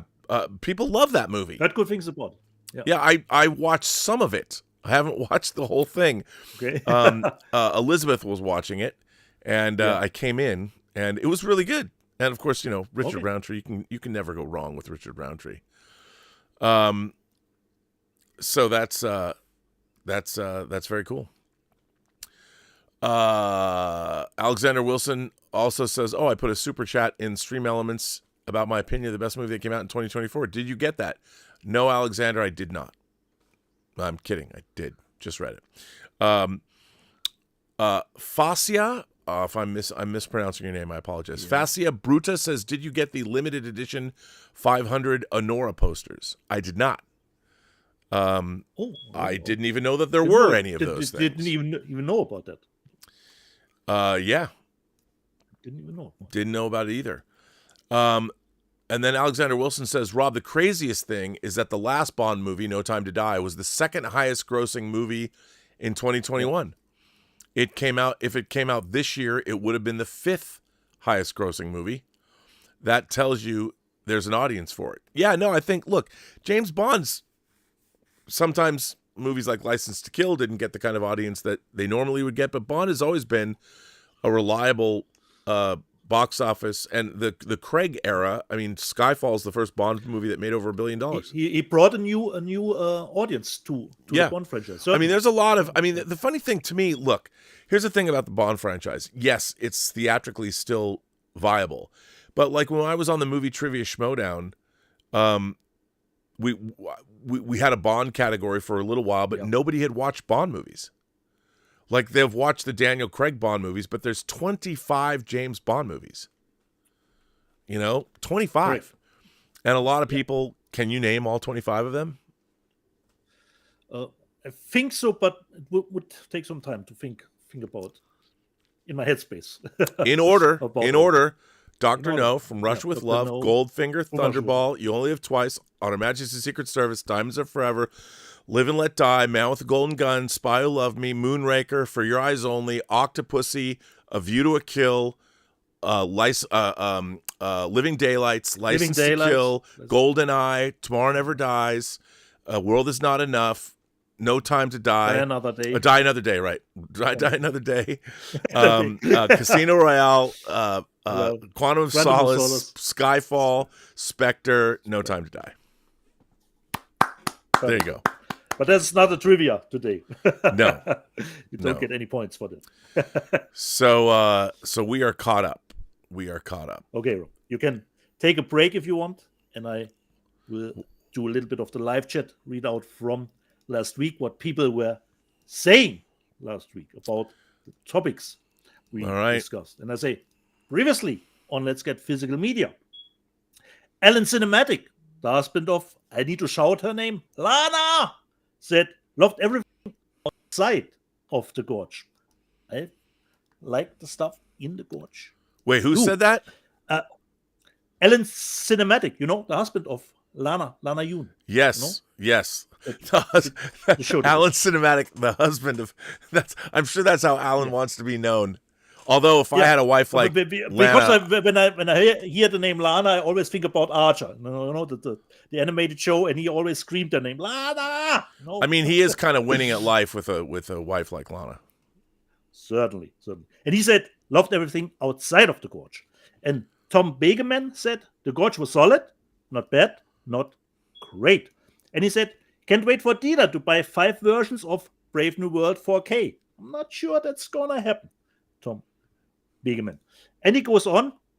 Anybody else watching Severance? It's somehow getting better. Yeah. I'm almost caught up.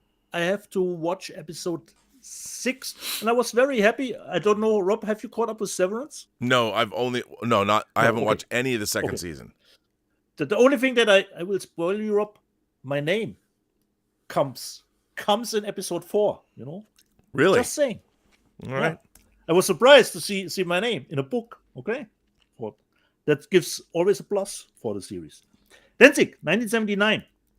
I just wish Modern Trek was as earnest and true to the narrative as Cobra Kai was. Me Nice. too. Tom Begeman, I remember watching Cobra Kai on YouTube Red. Yeah, that's where it started. And Kervin says, why is William Zabka not in more stuff? I have no idea, because he has great scenes, especially in the last two or last episode. There was really great stuff from him. Tim Enns, I still give the new Karate Kid movie a watch later this year. I was very happy, but that Cobra Kai had no ties into it. There was no mid-credit sequence. Oh, we need to keep the franchise going. We need to tie it in somehow. So there were no attachments to Karate Kid Legends. Channel Surf, can wait to hear Rob's take on Goonies 2 when it comes out. Tom Begeman, Dieter buying a trashy movie? Shocker. Anonymous, never saw Shocker. Remember the soundtrack though a bit. Me too. Soundtrack is great for the movie Shocker. Danzig 999, I watched Shocker, the Wes Craven movie, recently. Shockingly bad, so disappointed. The cover always hooked me when I was a kid in the video store. Yeah, the cover certainly with Mitch Pileggi on the electric chair is always a great cover artwork. Albion, never saw Shocker, but the cover art always stayed with me. Eucalyptus said, I don't know what the movie was that I showed. I think it was Shocker. It's trash, deeds. And Mr. Gonzalo 09, that truly is trash. Tom Begeman again. I've heard of the book Noble House. Robert, you showed the Blu-ray that you got, Noble House with Pierce Brosnan. Yep. There a book that it is stemmed from? The Noble I believe House so. series? James Clavell's. Oh, yeah, okay. it's yes. Although, that's a good question. It is. I'm almost sure it's a book. Yeah. I mean, 100% sure. Yeah. Nice. Okay. Kevin Wellburn, Rob should be glad Elon is not auditioning your Blu-ray budget. No? Elon will get to that probably at some point. My Blu-ray budget's a lot less than people would think. Yeah. Mas Hussein, the recent French Musketeer movies, great.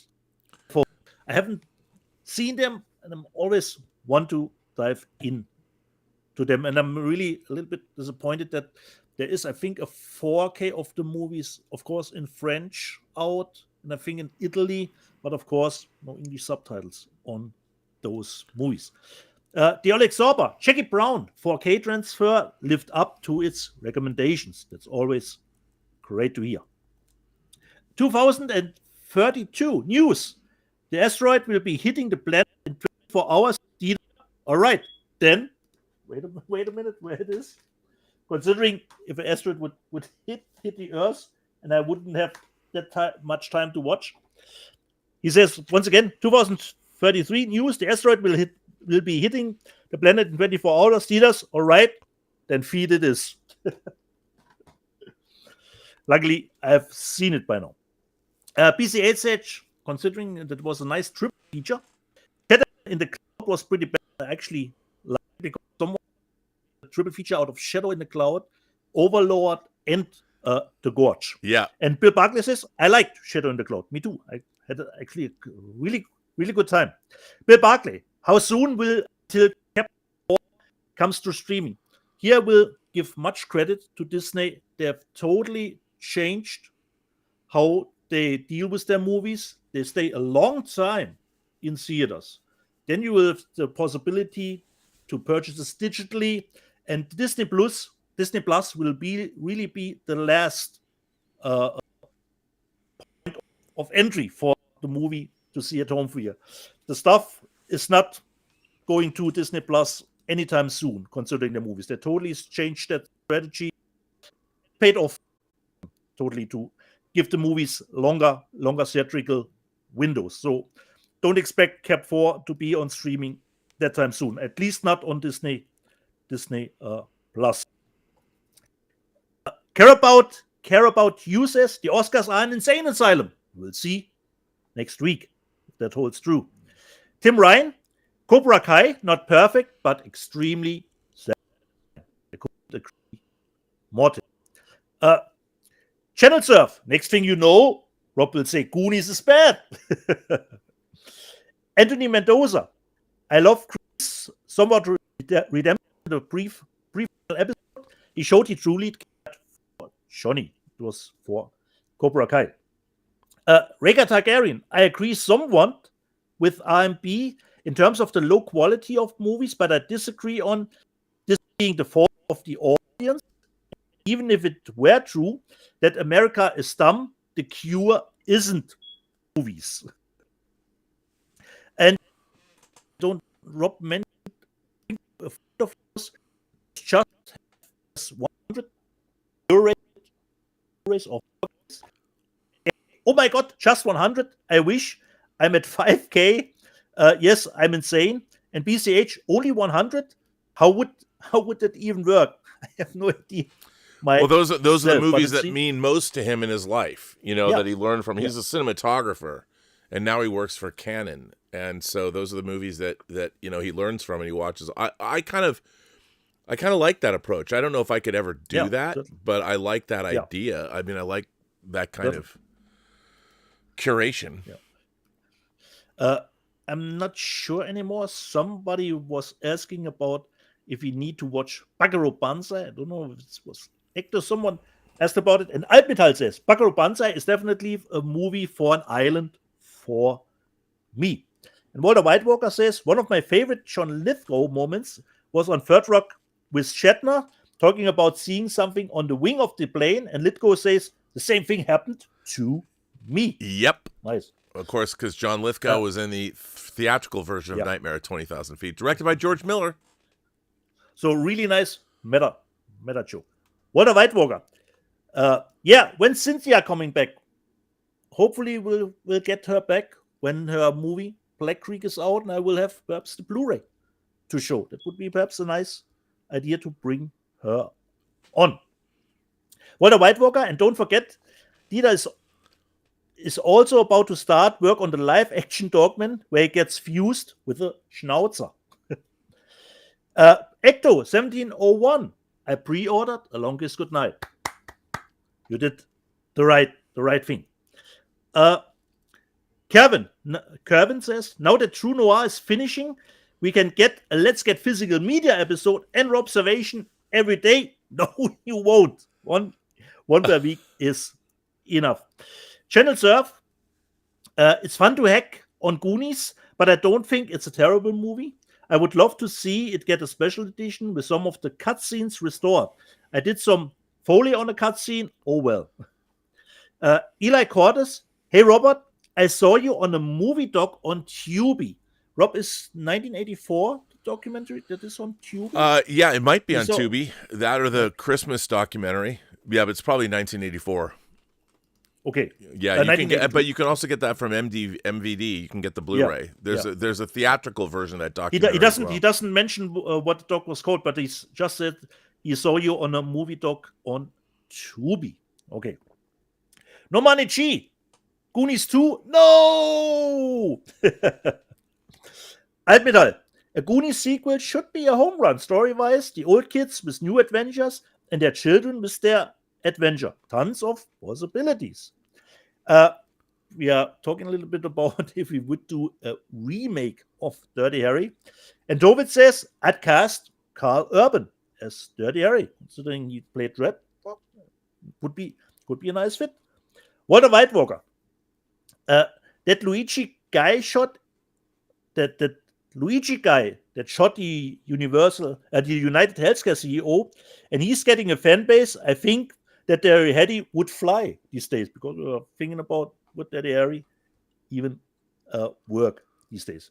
Walter Whitewalker, you're gonna get the Dr. Doom hot toy when it comes out, because Rob told us that his hot toy purchases were getting way less than they used to be. Yeah, it's just not as Pete fun. and Cat, yeah.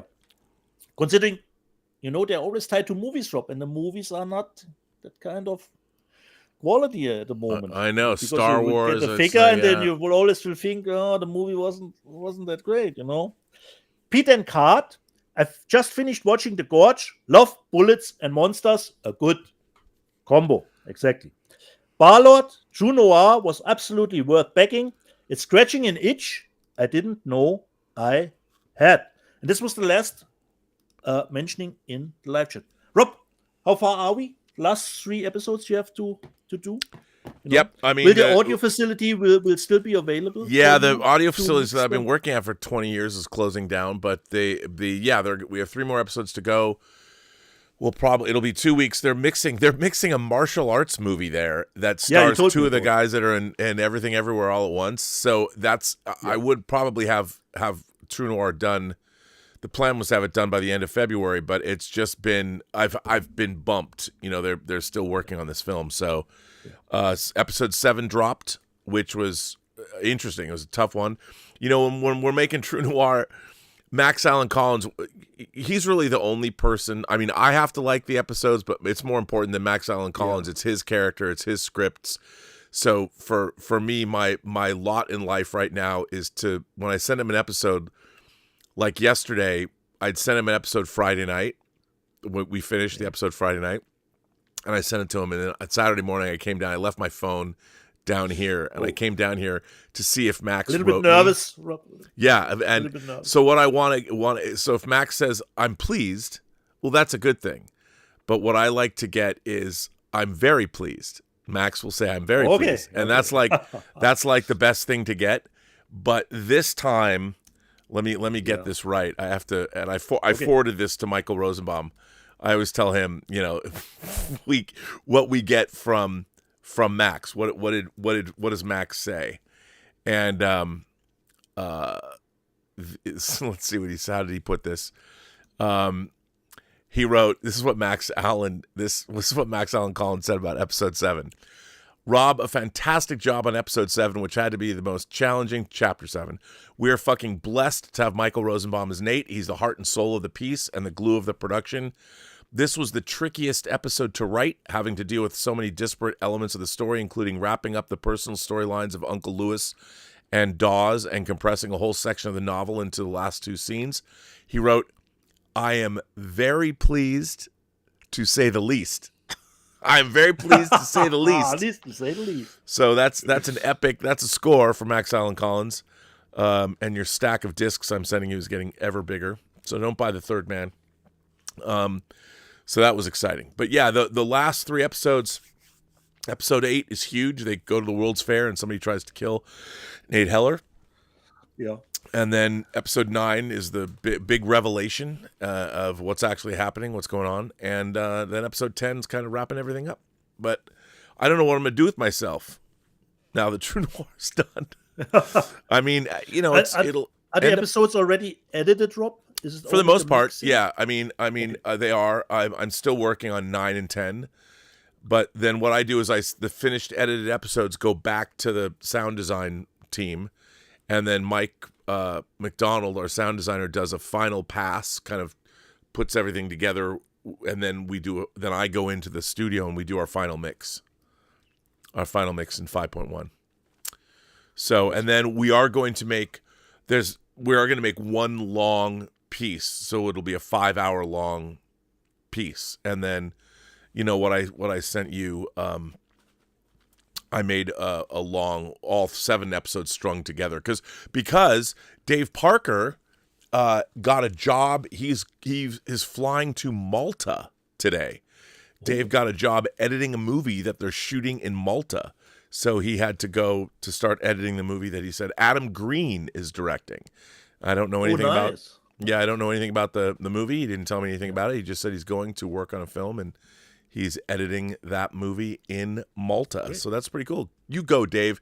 And he asked me if I could send him the episode, so I made him one long. I strung all the episodes together so he could do that. So, which is really cool. So there you go. Okay. Are we caught up with the We're caught up. Super Chats? We're caught up with the Super Chats. Yeah. And do you still have time, Rob, or do you need to go? Well, I have to go, but if you want to ask me, are we playing trivia? Is that what you're asking? Yeah, exactly. Yeah. Exactly. Well, you know, let's first of all, you gotta show me what that is. Okay, got it. Okay. Yeah. Wait. That's Dr. Elizabeth Daner, by the way. Okay. I need lights, Rob. I need my lights. Small That is from here. the second That's Star killing Trek pilot where no one has gone before. Oh, okay. Dr. Elizabeth Dana was assigned aboard the Starship Enterprise to study crew reactions to crisis situation. What was Dr. Dana's profession?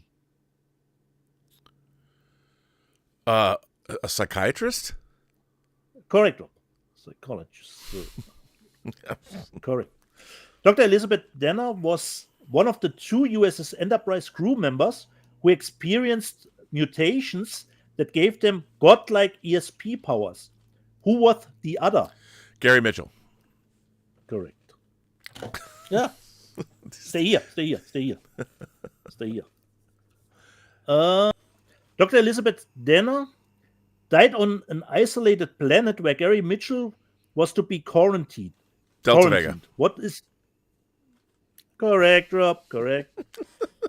When did Dr. Elizabeth Dana godlike ESP powers become evident? When did Dr. Elizabeth Dana's godlike ESP powers become evident? Yeah. After the second commercial break? That's such a weird... That's not a multiple choice option, Rob. When did they become... That's such a... Well, yeah. When did they... Will you... Multiple choice, Rob? Yeah, is there multiple choice? I don't... Yeah, always, Rob. You have always multiple choice option. A, when Gary Mitchell's powers emerged. B, when Dana was on planet Delta Vega. C, after the death of Gary Mitchell. When did their godlike powers become B? evident? Correct, Rob. When Dana was on planet Delta Vega. So this is a multiple choice. That's kind of a weird... And the last one, Rob. What 1970s movie did Sally Kellerman, Dr. Elizabeth Dana, play a U.S. Army major? What 1970s movies did Sally Kellerman I have no idea. What is the multiple choices? MASH, A, B, All the President's Men, and C, Catch-22. No, MASH. She was Hot Lips Houlihan. MASH, correct, Rob. Multiple choice. Yeah. Correct, Rob. Correct. That Loretta Swit done. played in the TV show. Nicely Hot done. Lips Houlihan. Nicely done. So, Rob, I think if we don't have any more super chats or something like that, I would say. Well, no, we do have. Kenneth Colton says, Dieter, save me from Rob. He makes me dress up as the Gimp from Pulp Fiction, and my ass is killing me. That's pretty funny. That's the second pegging joke that got made today. Yeah. let me. Here's my medical bracelet. Erase my browser history. Most important stuff. All right. It even comes with a medical alert thing. This is hilarious. Yeah. So there you go. So I'm really looking forward to next week, Rob, when we will have our prelude show to the Oscars. Yeah, the Oscar preview show right here on Let's Get Fit. Maybe I'll have my Panic Room Steelbook and my Nosferatu. You never know with Amazon. You just never know. Exactly. So we'll see. Until next week, I say, jede Person, die du triffst, hat eine Geschichte zu erzählen, die du noch zu hören hast. Alles, was du tun musst, ist zuhören. Every person you meet has a story to tell that you have yet to hear, and all you have to do is listen. I want to thank our moderating staff, led by Tom Jr. Jackson, who always wishes me a happy birthday. I want to thank all of the other moderators. I don't know if anybody else is here, but I want to thank all of you. Oh, Lord Toth. You know, everyone says Lord Thoth. It's Toth. Okay. Lord, isn't it? TH is Toth. It's not. It's not. It's Toth, right? Okay. One day, everyone else says it differently, but I think it's Lord Toth. Toth, not. Yeah. But anyway. Justin Toner's here too. Rob. Oh, and Justin Toner's here too. Well, hello, Justin Toner. Thank you guys for moderating. I'm going to jump on over to George the Giant Slayer's show, change my political affiliation for a while. And, no, I'm kidding. And congratulations on your new Christian conservative government. Okay. Along with the far right government that everyone seems to love over here in the United States. In the second place, Rob. In the second place. Yeah, let's hear it for those authoritarians. Way to run that government. You know. Yeah. But we got East German science fiction coming from Eureka. So that's pretty cool. And Krimi from Edgar Wallace. Rob. There Krimi you- is like if you take criminal and take then the last three letters away. That's like Krimi. I'll take it. And on that note, everybody, thanks for watching our show. And by the way, you can still go buy True Noir, truenoir.co. And we're going to have some exciting information about the fate of True Noir, which is all good, coming soon. But, there's some people are like bitching that it's a scam. And I'm like, scam? I busted my ass on this thing. We people, I don't know, people keep writing in. And I'm like, look, don't worry. I have to finish it before I can make the physical media. There will be a Blu-ray. And the Blu-ray is going to have each version of the show mixed. You got the 2.0 and the 5.1. You're going to get all the history behind the mystery videos, the 10 of those that Max Allan Collins made. There's going to be the hour-long conversation Max and I had at a speakeasy last year. That'll be on there too. And we'll have, a lot of other cool stuff. There's also going to be a version of True Noir where you can listen to the whole thing in 2-channel or 5.1 all the way through as one program. So it's kind of like I'm looking for like the Super Deluxe Edition Blu-rays, the audio versions that I'm getting.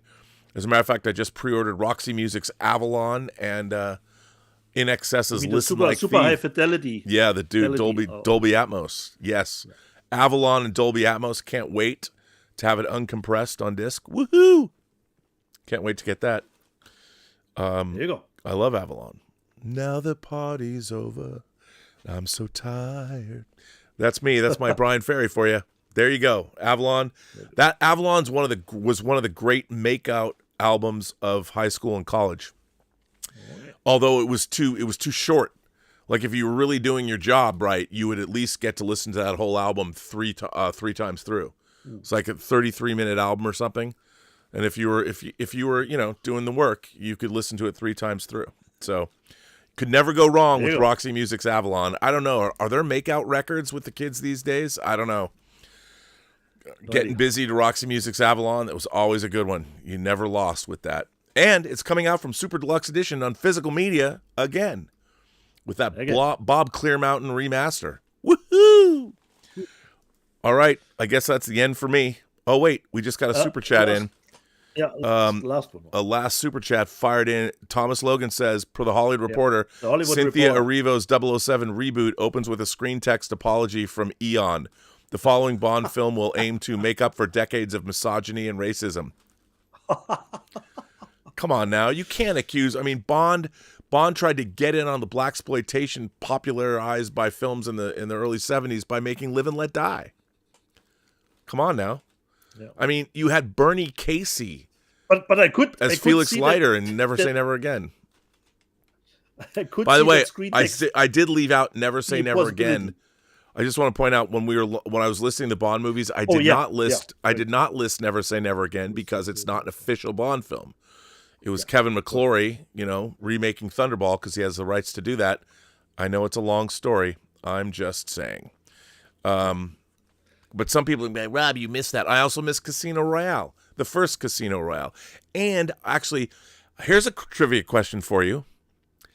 How many Casino Royales are there? How many times has Casino Royale been filmed? Ooh. It's a trick I'm question. just guessing, Rob. 4? 3. 3.